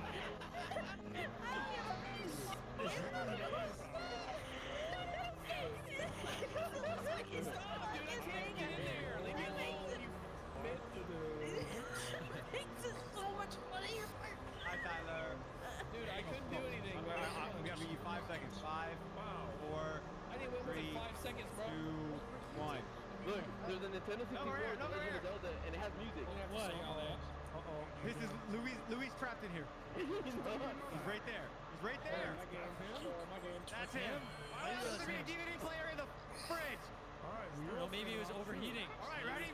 That's true, that's a good point. It was him! Oh my God! I needed you to spread out! I killed myself. I fucking killed myself. I'm gonna give you a hint. I'm indoors. In one, I think, on an upstairs room. I spawned here and didn't leave. Well, you're like a marshmallow patch. I'm not sure if you should be there too long. You know what I mean? He spawned in an upstairs room. Yeah. I did indeed. I think you should stay there as long as you'd like. Wow. As long as... Is there a secret door behind a lamp? In one of the Missile, rooms? missile. Is there like a lamp? Marshmallow roasted. Locations for weapons suck. Chestnuts roasting. Oh, Brian, this is a go to spot. Do you see me? Do you see me? Isn't that that guy that calls No, me? no, I don't. Oh, what you mean? Do you not see? What do you say, Brian? That's a nasty spot. No, I said this is an awesome spot. Oh yeah, you see me. That's what I said. No, I don't see you outside of this area. Is what I'm saying. Pasta, are you spectating me? Yes! Okay, Jesus Christ, that's what I'm asking. You're not peeking through. Oh, I know that. That's why I'm confident. Told him I'm like, you know, upstairs. This is. honestly I'm stealing this. certified You will- terrorist. I'll have to check this. I don't know if I need. I don't know if I should tell them. He's in an upstairs room. Yeah. I don't know if I should tell them. Should I save this? Oh, ooh, yeah. You could technically if you really wanted to. Yeah. I'll be honest with you. You guys have definitely. I've seen you. I have seen you. You see me now. Pokemon community game. A wild Starly appears. Catch it using Poke Catch. Winners revealed in 90s. I'm pretty sure. I'm so confident. I'm ripping packs, baby. I'm just like going through these motherfuckers. Really? I don't hear you opening anything. I open delicately. You open like a, meth addict. Ripping packs? No, not a care in the world, bro. Absolutely. Wow. I don't like their silence though. They're in there just like fucking not a I don't word. think you should be worried at all. I don't think you should be Not a worried at all. word. I think you're good. Let me see. Glaceon. Oh, nice. That's a good pull. How long left? 40 seconds. I don't want to open my Crown Zenith though. Do you hear all that gunshot? Do you just hear it? Yeah, well. Come on, Hagrid, come on. Come on, Hagrid, come on. Do it. Where are you, boy? Do it. You know you want to do it. He's up here. Can you nuke go here? You got it. Don't do it. No, don't do 20 seconds. Don't ruin it. Bulk of the ocean warriors have We have reports that splinter forces of field marshals and regulars have Yeah. joined I still have a nuke. with pockets of embittered planetary ambition. Hey, Evan. Unwilling to pursue. They are intent on dragging this fight on. Yeah. I'm under the tree. I'm under the We must pound these forces into submission. Pokemon community game. Starly escaped. No one caught it. Keep that in mind, guys. Yeah, editor, not funny, not interesting. Grind it, well, fuck him. Yeah, editor, don't play anything that makes him look good in the video. We can disrupt the supply chains and Yeah, editor. Take my. It was good for me. It was good for me. Wait till you see my POV. I passed it along to your watch. Oh, for fuck's sake. Hey, On the you Dina guys. presenters intel, we have employed I don't even various know what. surveillance groups to I sweep ain't every saying inch of the region this contract is It's unfortunate that you spawned to in this try and find room. targets of interest. Also, I can't see shit. There you go. We have identified facilities across this region Y'all looking that at? could be utilized as makeshift logistics. That is good news. Cobalt, you will be dropped You know you can do it, but Yeah. otherwise try to Yeah. figure it out. Hey, I can if they are assisting the system bringing these What do you want? companies to What do you want? heel, choke out When I was malicious behind this actors. door, I want you to get in. It will be done, StarCraft. Through that bridge over there. I don't know who you are, but you're taking this spot. Sure. Good. I got a hostage in the basement. If you're gonna take Marcel, win it for me. Win it for me. You're bad. I willingly went in there and I got killed for it. I willingly went in the room. I followed instructions and I got murdered instantly. Hagrid! Hagrid!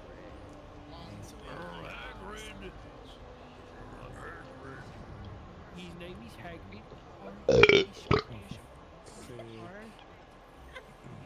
What? What are you laughing? Stupid. He's a big sexy baby. Oh, Hagrid is hard. Flight ups, Carnival 117. Lovis, instrument approach to the LZ. In that same little chimney spot being a rat. Copy 17. No, I'm not. I'm not. LZ is clear of hostiles. Clear to drop at your discretion. It's a great spot. Roger, our discretion. 17 out. Mix deployed. 17 out. Fucking shit! He's in this. He's up here, dude. We are proceeding to the marked point, StarCraft. I will relay any findings. You gotta aim a little higher. No, you don't. AO scans are not detecting any operational fusion reactors. Could be the terrain again, or their forces are still shut down. Just... Requesting we shift to a private comms channel, Star Commander. Switched. What is on your mind, Ez?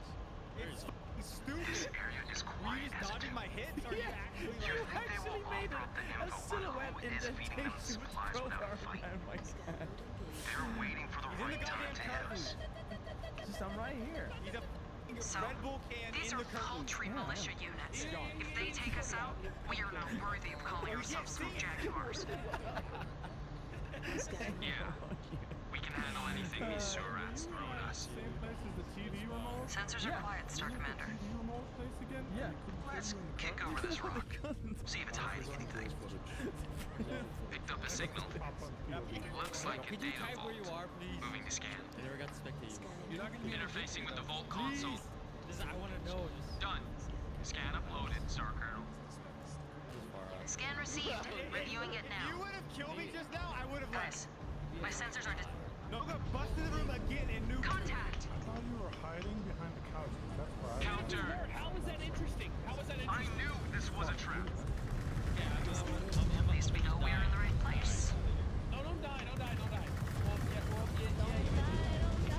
Pasta, come back.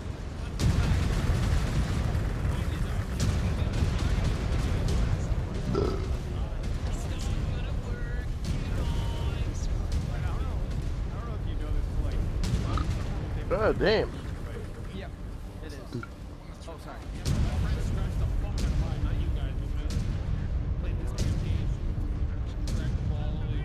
Oh, I actually thought that was one of them, Louis. See, once you get the first scratch, that yeah, no, that's true. When someone scuffs it, you're trying to make your back. Yeah, they scuffed the logo on it.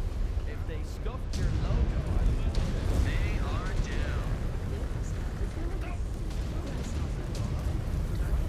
Masa, I'm under there. I'm under there. I am sending you your next target, Cobalt. The intel from that data vault contained routes for supply pickups. It appears our local contractor is distributing arms on behalf of Luthien Armor Works to aid the Cortical militia. Huh. No wonder they're trying to keep us away from you. Hey, shoot. Hey, shoot. See what else you can find. We need to know where their supply pickups are taking I place. said shoot. I said there's two separate situations going on here. I shoot before I sock you in the eyes on face. militia air units. Shoot before I They sock you have in some the face. firepower at Kill their those disposal. motherfuckers and come back. Yeah, this spot is not your Target eliminated. What the? He no clip. He no clip. Cobalt, head on a swivel. They know we're here poking around.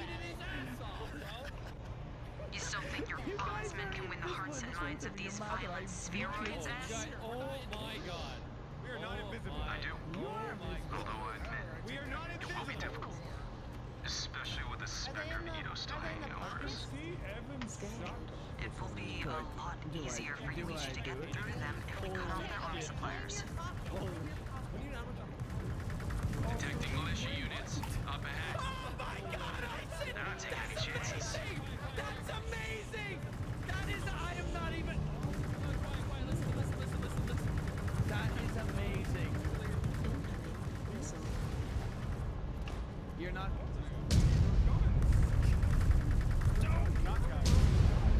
We're not guys. Enemy down. Sneaky little bitches, dude. Yeah, it's right. Crazy. Myself and I'm right there. Legs of the blue table? Yeah, sure. Fine.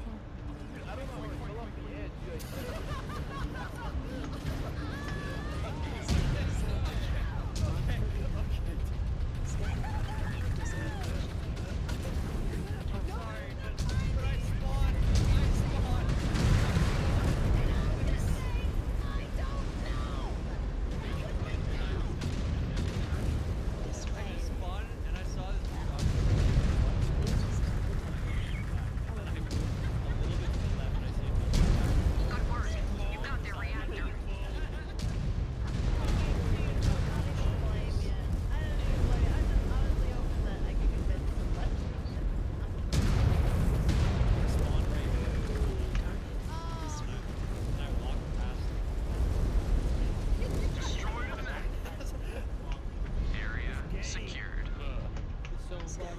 All these independent weapon suppliers.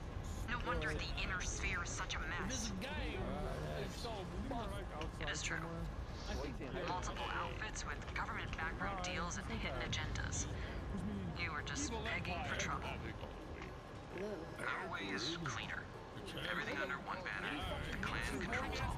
I'm trying to find whoever's taunting my teammate. I can't find him. These spheroids. Their greed has already set them back so far. Garbage? Come on. Heads up. Hostiles blocking our route. Over by the hot. Over by the hot. Over by the hot. Turn my sound up. Over by the hot. Yeah, I hear your sound through your headset. Target down.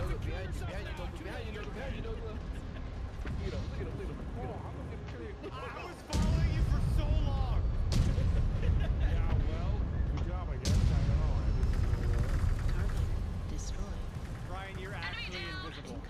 What? No, you're not. No, you're not. No, you're not. I lied. That sounds about right. Brian Invisible has you talk for 3 minutes. There's 30 seconds. Are you still whining, Tyler?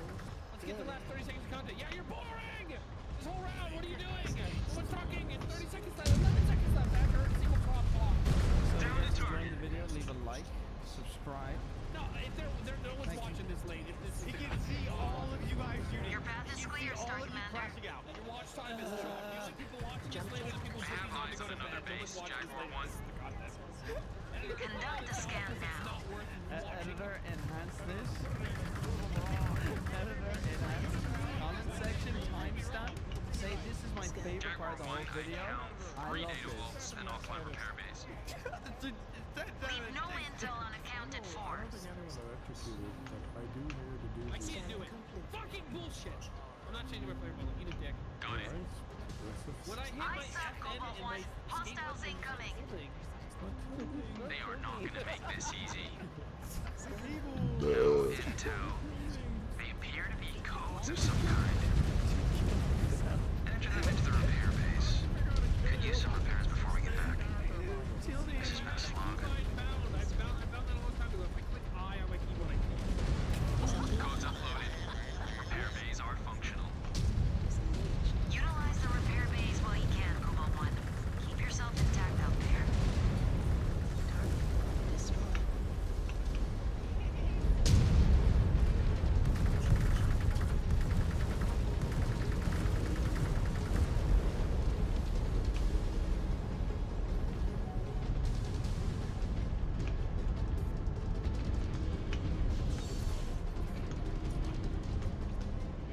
Systems offline. Field repairs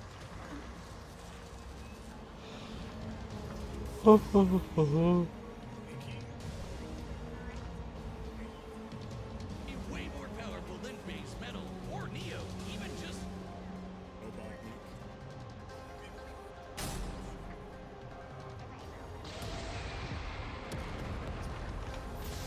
Salutations, Dr. Robotnik. Your reputation precedes you. Cobalt, we are Bring me detecting your multiple fusion strongest cores fighter, activating or in the face proximity of your position. be prepared to Moving to kneel investigate. before your master. systems Got another. Militia units sighted. Moving to engage. Shred them all to pieces.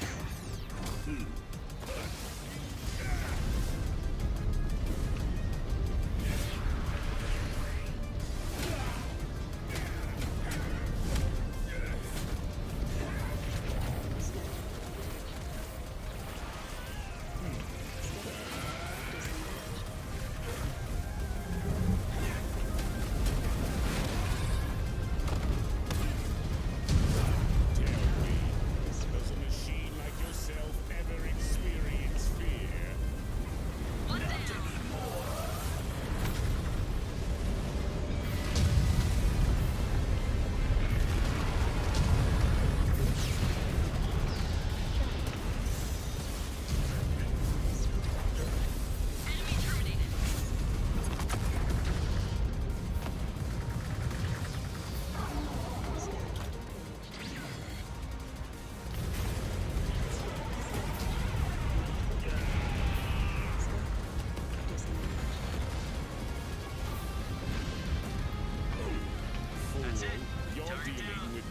ultimate life form.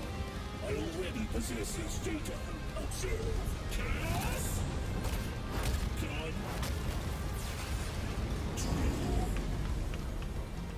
Life form data successfully copied. Scan.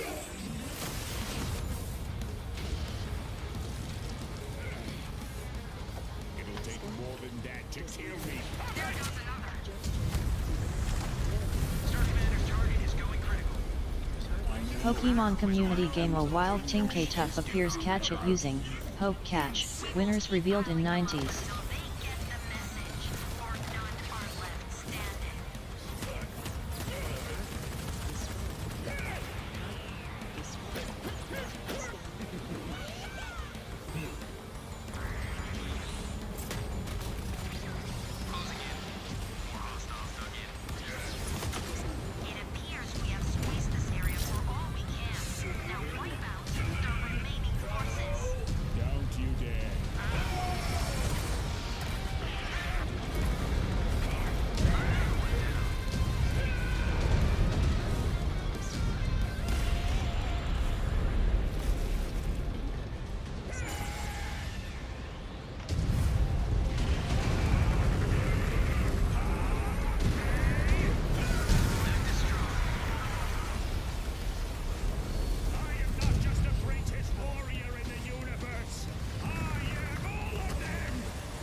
Pokemon community game Tinkaituff escaped. No one caught it.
Goku's flight from heaven to hell shortly after the Cell Games, which covered roughly a universe in distance at approximately 180 quadrillion times faster than light. Just like Time Eater. The difference, though, was that Goku was in his base form, way slower than Super Saiyan 2 Gohan or Super Perfect Cell. Factoring in Super Saiyan multipliers, Super Perfect Cell can move upwards of 100 times faster than that, and so 100 times faster Sustaining than heavy Metal damage. Sonic. Lost a component. Cell takes the edge in speed.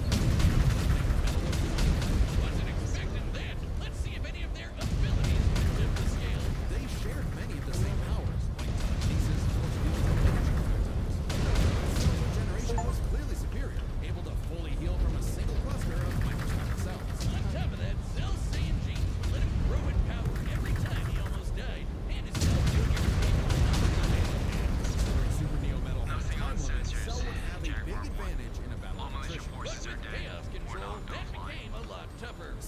Menace Juniors had no way to deal with Metal boosting his speed or stopping time, something that countered Cell's speed advantage and left him open. And with Silver's psychokinesis, or the Emerald spatial distortion, Metal could seriously impair Cell's Oh, that was a tough one. on his martial arts abilities in a pinch. Despite effectively being a newborn, Cell's genetic instincts allowed him to best Earth's most skilled warriors back to back to back. Metal may have copied Eggman's brains, but he definitely isn't as good of a fighter. The Sonic heroes haven't trained like the Z fighters, and Metal's been beaten by all of them a bunch of times. So all that in mind, abilities is roughly a wash. Which leaves us with the one thing they're both known for. Kaito Destiny Renner, welcome to my channel. At Kaito Destiny Renner, welcome to my channel. Hello and welcome to my fluffy bendis. Because at the end of the day, Metal can copy Cell, but Cell can't absorb Metal. Cell's ability to physically absorb an opponent is primarily viable against foes he can match or overpower. Even if he took Metal by surprise, he can't absorb fully inorganic robots like Android 16. Cell was only able to absorb Android 17 and 18 because they were primarily organic. They're actually more like cyborgs and are only called androids in the English translation. Metal, on the other hand, can copy a target's biodata through only a few seconds of direct eyesight, something he could easily accomplish during a time stop. And using it on Cell means he wouldn't just get Cell's powers, but the powers of all of the Z Warriors too. Remember, Metal's copying applies to abilities that fundamentally affect his own biology, like Espio's invincibility or Chaos's liquid body. Nothing Cell has would be off limits, especially given all of Cell's powers were genetically encoded in the first place. Quite literally, biodata. Cell's Saiyan power-ups? Copied. Cell's regeneration? Copied. Cell's key techniques? Believe it or not, copied. Chaos Emeralds are described as being able to produce life energy, similar to Ki. So there's a precedent for him being able to replicate Cell's power set. And at this point, there's nothing stopping Metal from, say, stopping time and using a Kamehameha to vaporize him at a cellular level. Just like Gohan did. Cell might be able to do anything the Z fighters know how to do, but that's not gonna help him, because Metal can do anything Cell knows how to do. Strange, isn't it? Cell just doesn't have any options to retaliate that Metal wouldn't also possess, including any of his previous advantages. Metal's copy ability is just that overpowered. Oh, I guess now I get why they called it Sonic CD. And why's that? Cell died. Wiz, you get it? CD? Wiz, where you go? Come on back! Next time on Death Battle!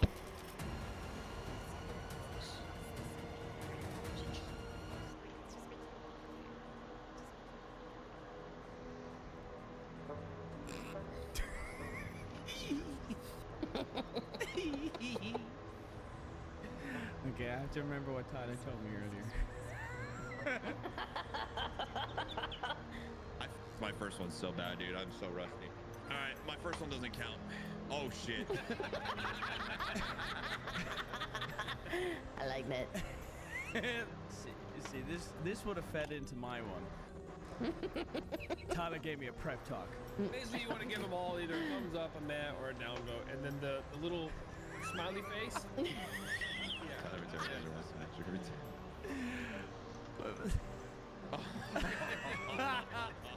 I'm going to downvote this. It's Women's Month. It's Women's Month. Surely I would never upload this. Nah, not mean buddying this one. Wait, someone didn't submit their meme. I f***ed up. I was panicking. Larry realized the mistake he's made playing this game with us on stream. No, dude. I forewarned everybody that it was going to be, a little edgy. No big deal. I never gave a meme, buddy, because I thought there would be 5 of memes. That's my bad, bro. I f***ed up, and I deserve negative points. It could be worse. It could be Dr. Lupo when Evan was playing for the Alpha Betas thing, and he mentioned Kobe Bryant on the helicopter. With the planetary militia refusing to stand down, one of our key targets on Portugal is under threat. During the days of the Star Lab, the SLDF operated a logistics depot designed to facilitate supplying the nearby 34th Royal Battlemech and 68th Jump Infantry divisions. According to the Dragoons, these facilities were prime targets during the succession wars for the vultures to take home. Very few survived the centuries to conflict. But orbital surveillance shows that the Portugal depot remains intact.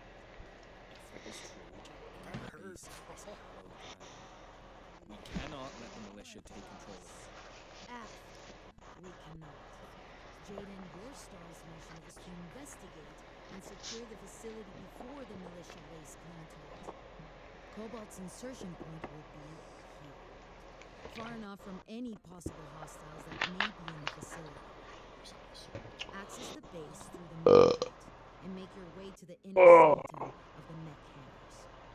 You will be given SLDF access codes for the facility, which should grant you access to the entirety of the depot. Starlink facilities like this are sacred to you. You will do everything in your power to secure this facility in the name of the Smurf Javelins, no matter the cost. Be prepared for anything. It will be our honor, Star Colonel.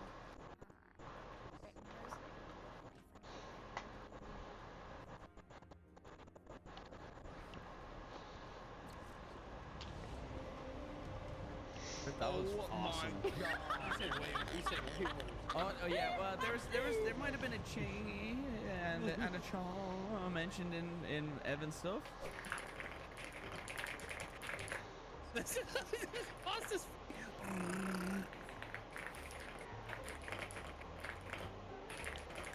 Holy fucking acrylic! Shut up! On me.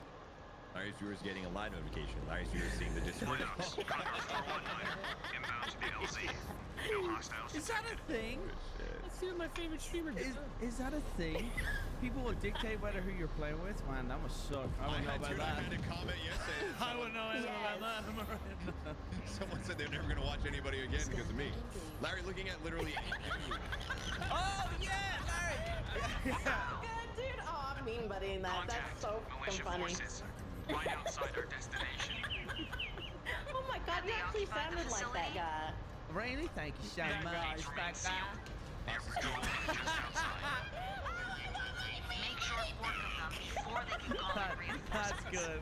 That's good. On it. Star Commander, you should soon have eyes on the facility. They are built along the side of the mountain range. Keep me apprised of the situation. I think I sorted that guy out. Yeah, no more racist jokes.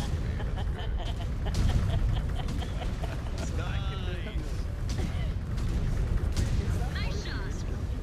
That was a part of the meme. I was like, this is the easiest fucking meme track of my life, dude.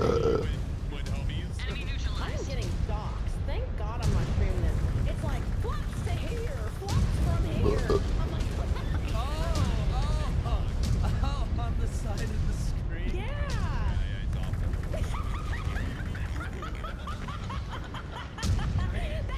It's awful. Brian, you happy about this? That's a thumb down. That's a thumb down right there. I just knew he'd hate it. Larry about to get sent off by an God. My tongue would be out, but this is pretty His tongue would be out. So Larry, you the gay of the group, is that it? Oh yeah, definitely for sure. I can tell by the mustache. I would say that plus like just constantly wanting to service my homies. Big giveaway. Yeah.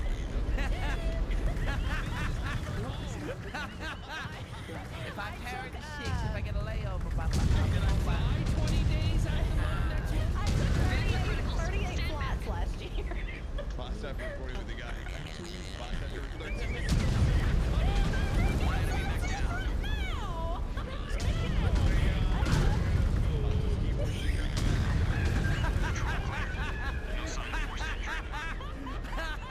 Well, boys. Proceed on mission. Well, yeah, it's Should time be to go to receiver work. terminal nearby. Brian, this is the first one you've ever won, huh? Shut up, man. See, when I don't have other people that are conniving against me, they suss me out and they download like a fucking shot. It's either you guys hear my clicky clacky or you don't hear my screaming. I love it. It's one or the other. Brian got pissed because every time we'd play a scary game, he's like, Pasta, your mic's cutting out. And then it would sound like me like choking on a hot dog or something.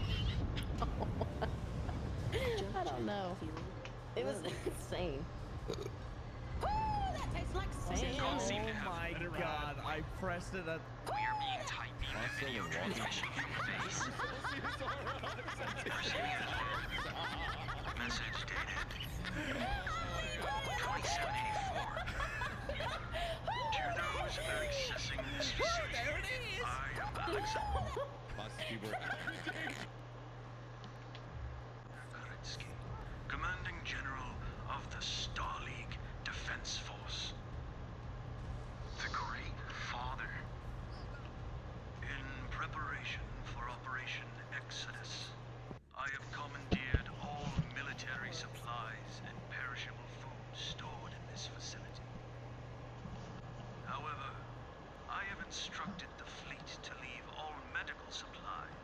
Pokemon community game A Wild Chimecho appears. Catch it using Poke Catch. Winners revealed in 90s. To use this facility for shelter to weather the dark times ahead.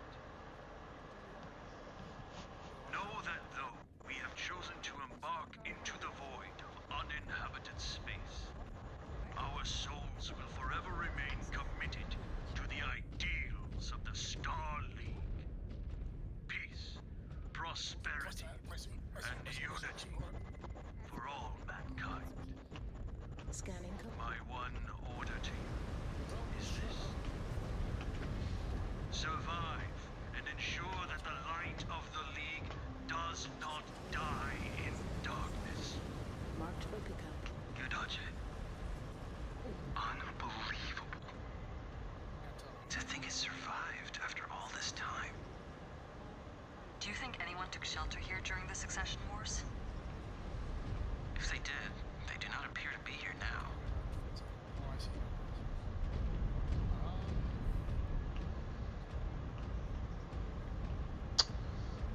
Oh boy.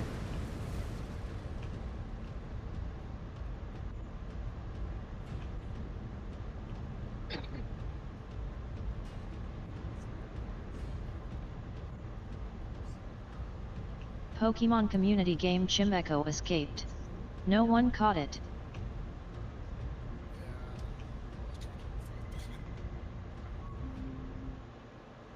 Scanned salvage. Marked Rokuka.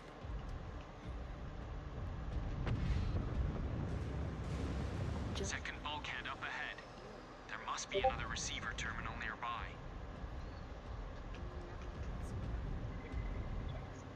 Damn.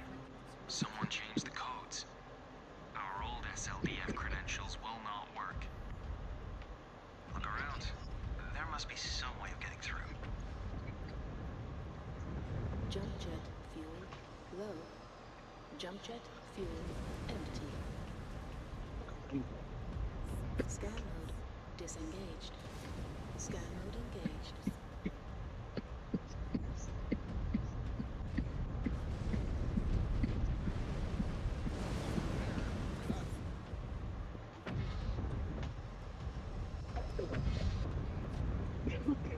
Jump jet fuel low. I found something, but no codes.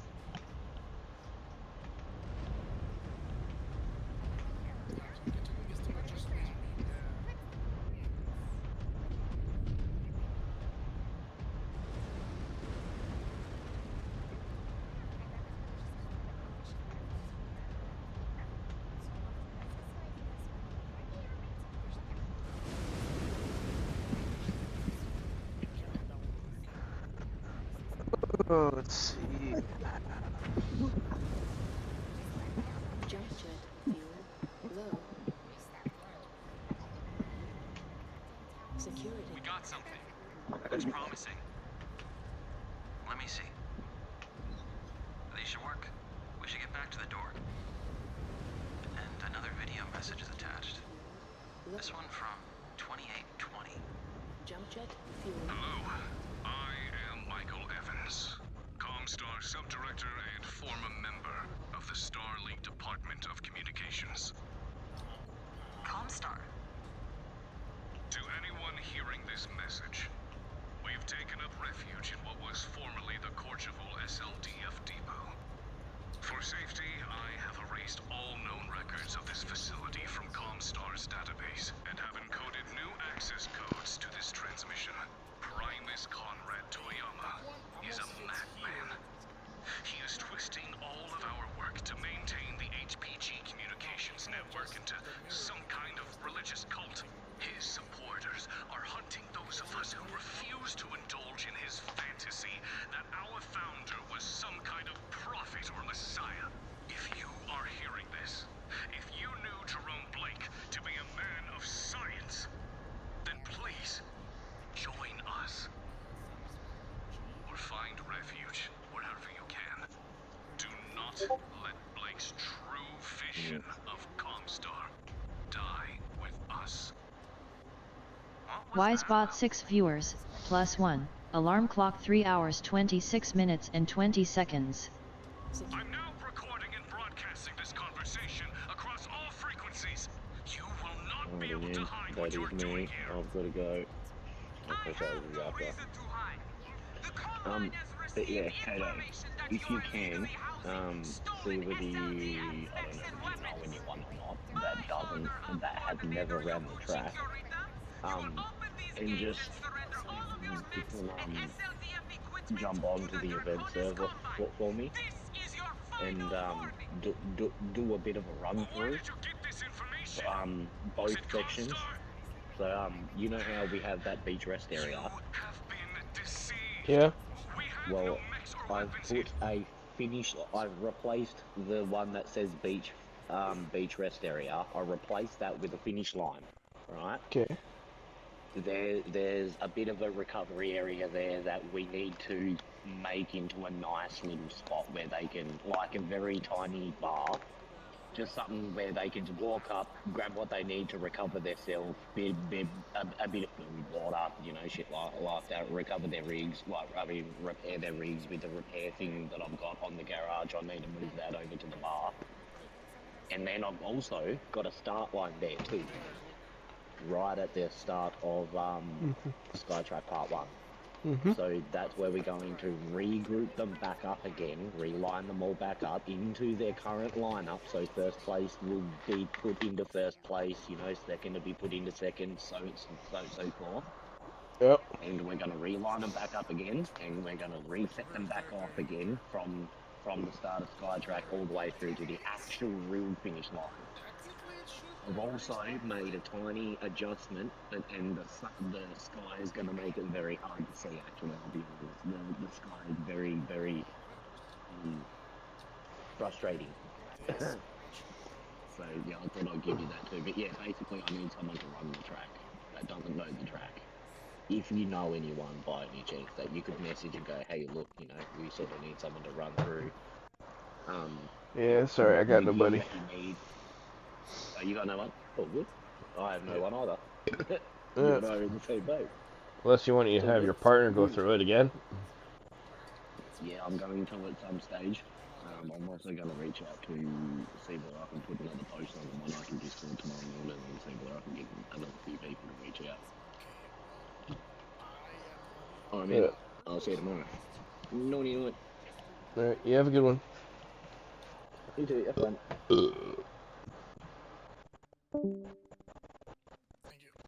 Alright, I'm moving over to my Discord.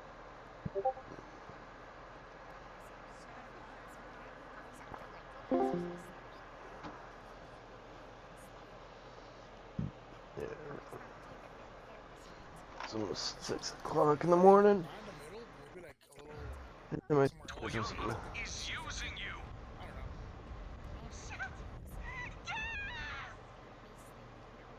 Everyone, take shelter in the inner hangar now.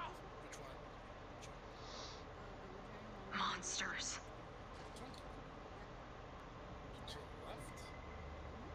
Security overridden.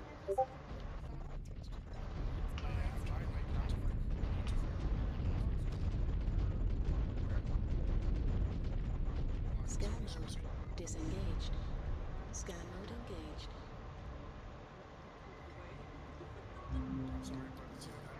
Scan. They have power. Someone is home. Eyes up, everyone. Wait. This looks like our equipment. Star Commander, we should scan the area. You were right, Naomi. This tech is ours. How the hell did they manage to get it? Intersphere designations in this one. Looks like they are using this facility to sift through salvage and separate our tech from their own. Security over. This one has 360-second tags on it. Data course. Data course. Most of them appear encrypted. But wait, this one is from a few minutes ago. Scan mode engaged. So, Invader Batomex inbound. They just took out our militia screen. Inform the others. If they head into the depot, they'll be trapped. Try to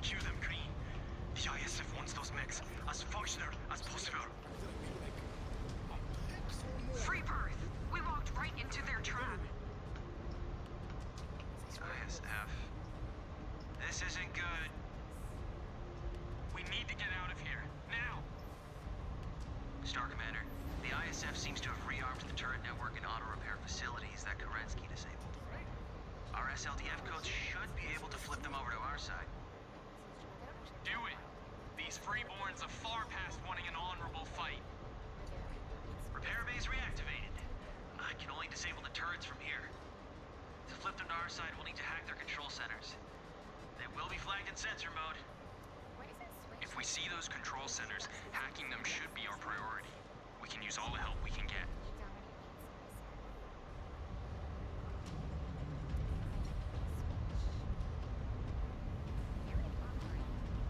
Scan mode disengaged. New target.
Green-lighting deployment now.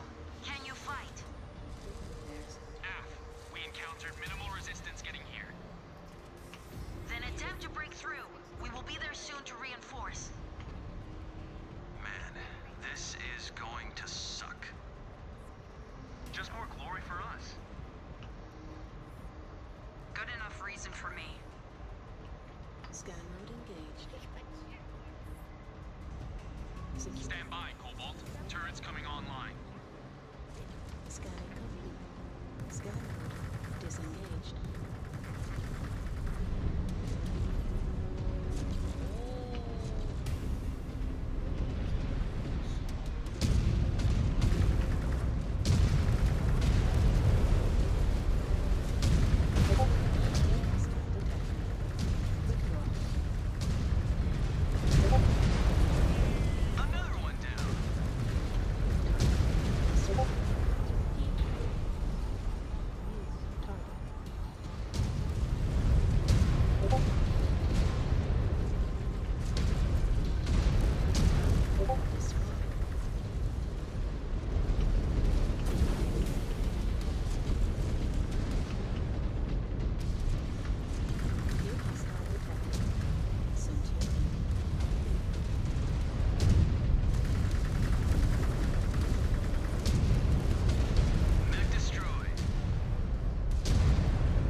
Use cover. Get in close if you can.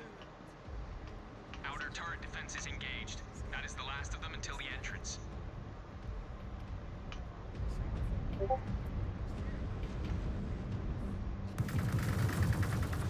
New hostile detected. Vulcan.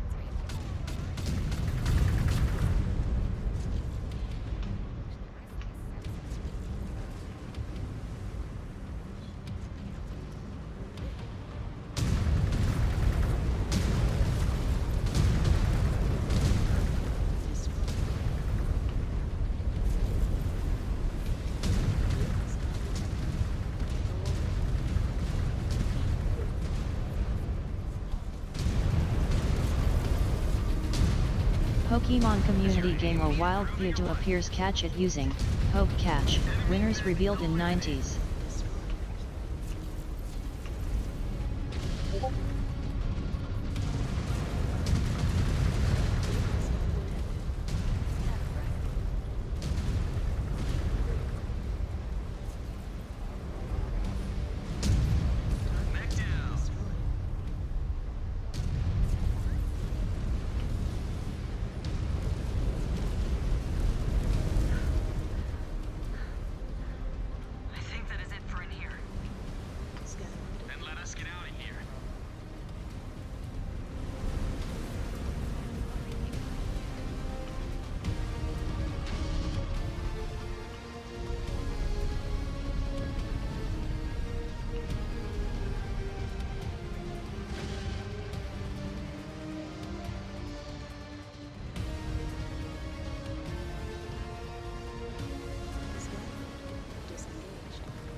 Pokemon community game Mewtwo escaped.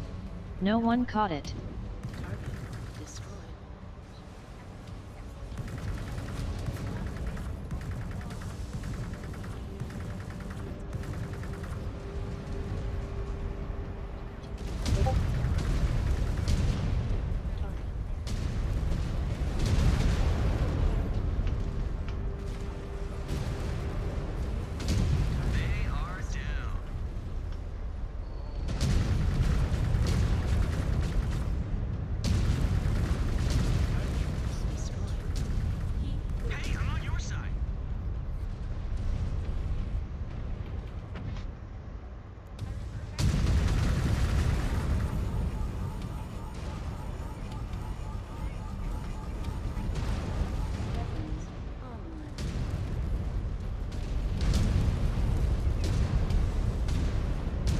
Reactor breach. Explosion imminent.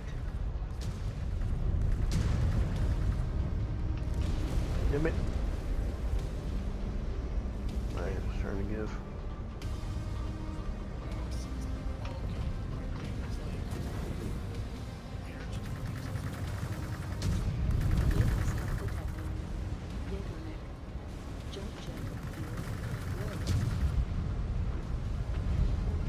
Jump jet fuel empty. Took down a mech.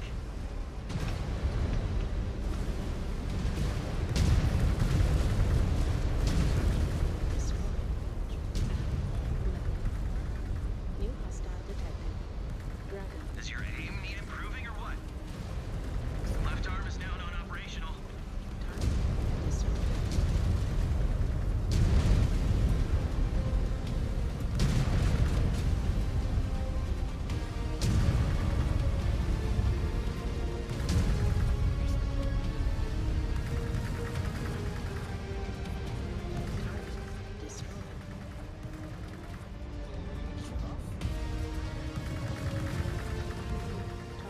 Enemy mech down and out.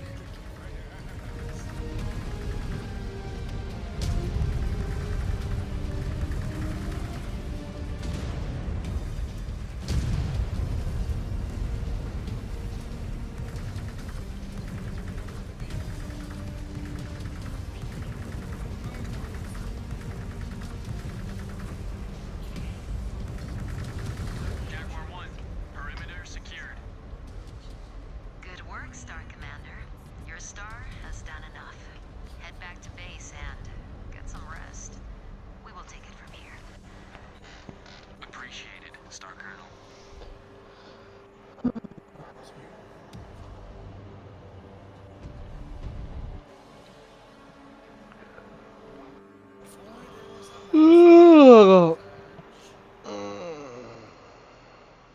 Tired.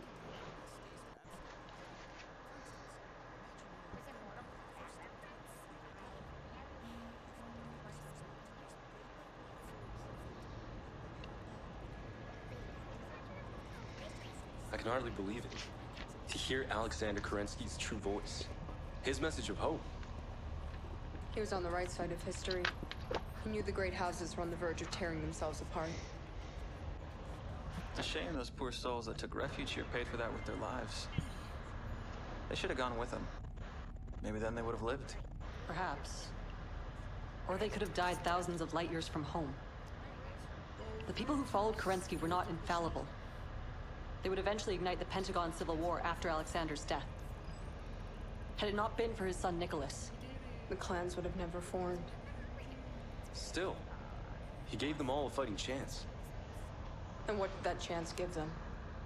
Just a handful of years before House Kurita came and killed them all in a chemical attack. The Combine thought they had SLDF weapons. The director accused Comstar of feeding the Kuritans false info. Yeah. They said they were fleeing the Order. Some sort of internal purge? Does it matter? Regardless of who they were, the Combine were still complicit in murdering them all. It matters because Comstar are now our allies, feeding us information. The question is, in this scenario, are we the Kuritans? Or the refugees being led to slaughter? If Comstar ever crosses us, we will crush them just as easily as any other freeborn. Perhaps. But we should still be cautious of what the demi-percenter says from now on. AF. And what about the ISF? Now we have the Combine's intelligence agency to worry about as well. The encoded transmissions back at the base. I might be able to backtrack them with enough time. You think so? I think... No, I know I can do it. I've broken into our own systems enough time to know a thing or two about encryption.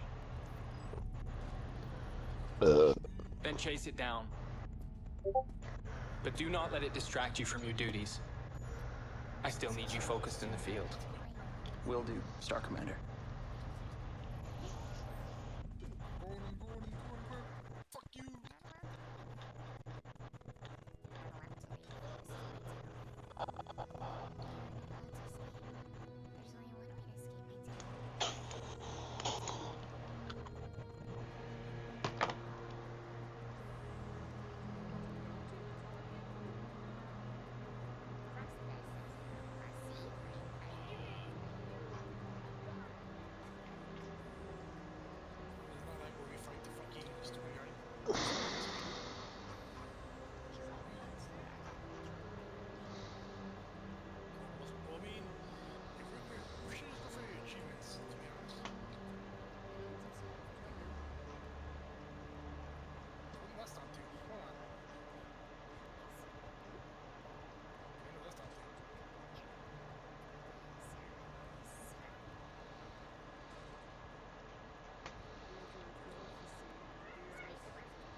The fuck?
Let's see.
Kaito Destiny High Side a Kick, welcome to my channel.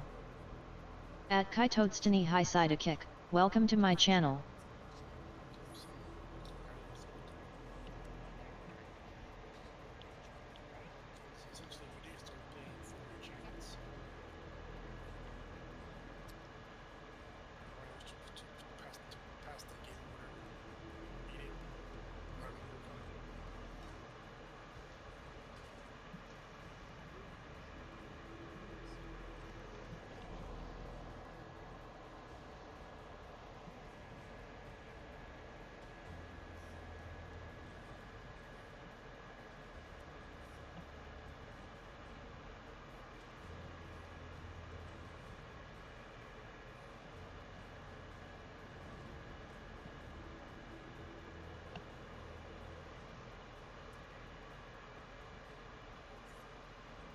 Yeah, where's that cube smasher thing?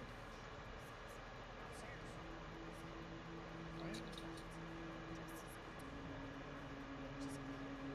What was pineapple? Oh, that's a little fuck. Why is the leather in there? Wait.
Okay, let's see.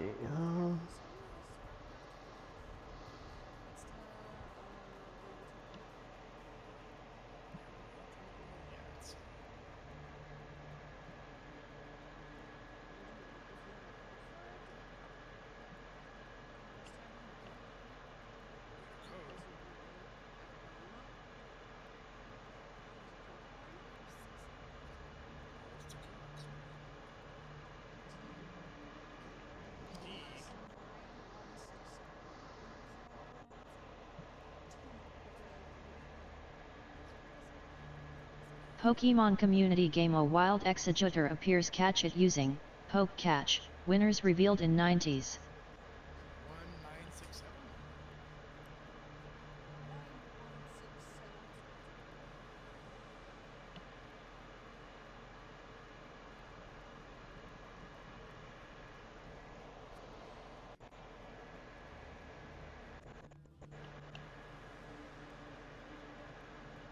1967.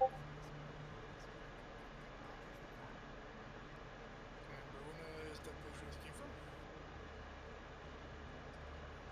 It's a shark?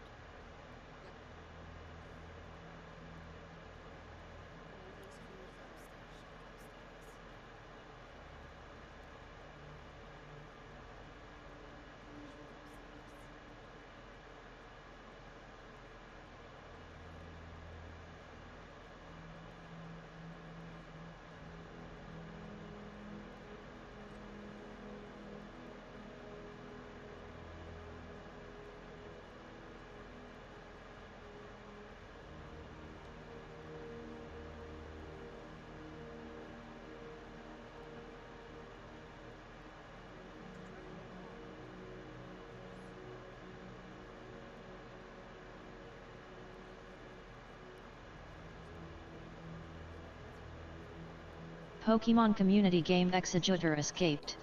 No one caught it.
some food again. Oh, you missed, sucker.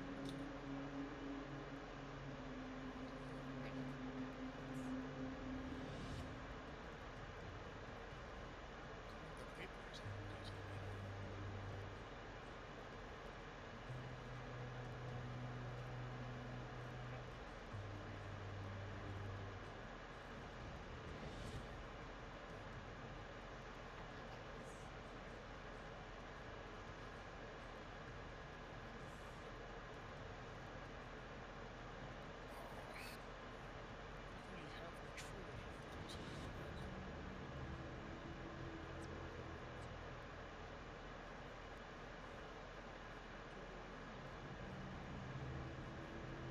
Oh, I can just for cook stuff. Well, okay. Okay, to be fair, on that ice one, it took us a lot longer than I expected. Okay.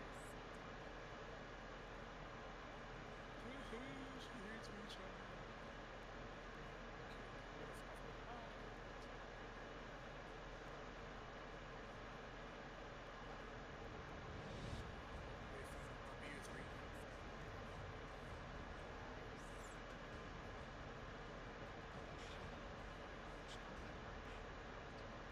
I really feel like this is part of the bigger island again, just on the other side.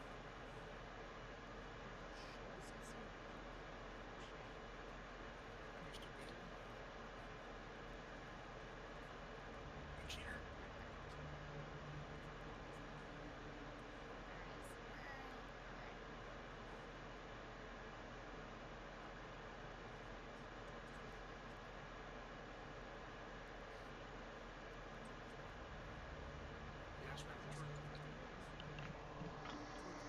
Let's see, oh, fuck. Okay. I just can't. My eyes hurting. I'm trying to stay awake. Fuck. You're right, it is me. I see a shop. I hit the coins. And the recyclable block thingy toys. Alright, ladies and gentlemen, everyone, I hope you all had a great, wonderful time during stream. Thank you all for lurking and hanging out and having a great time.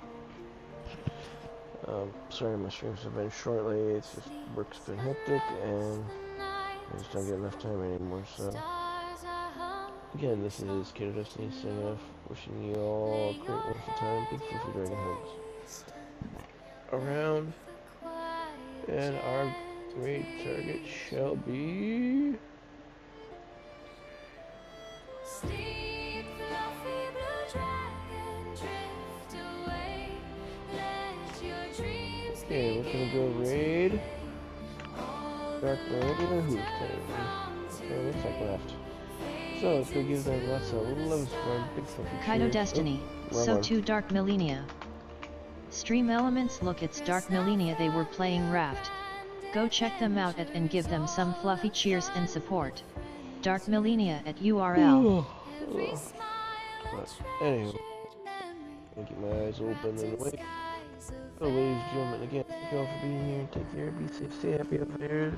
And I'll see y'all again next time. My name is Kaito, peace and wish you the best. Take care everyone. Bye bye.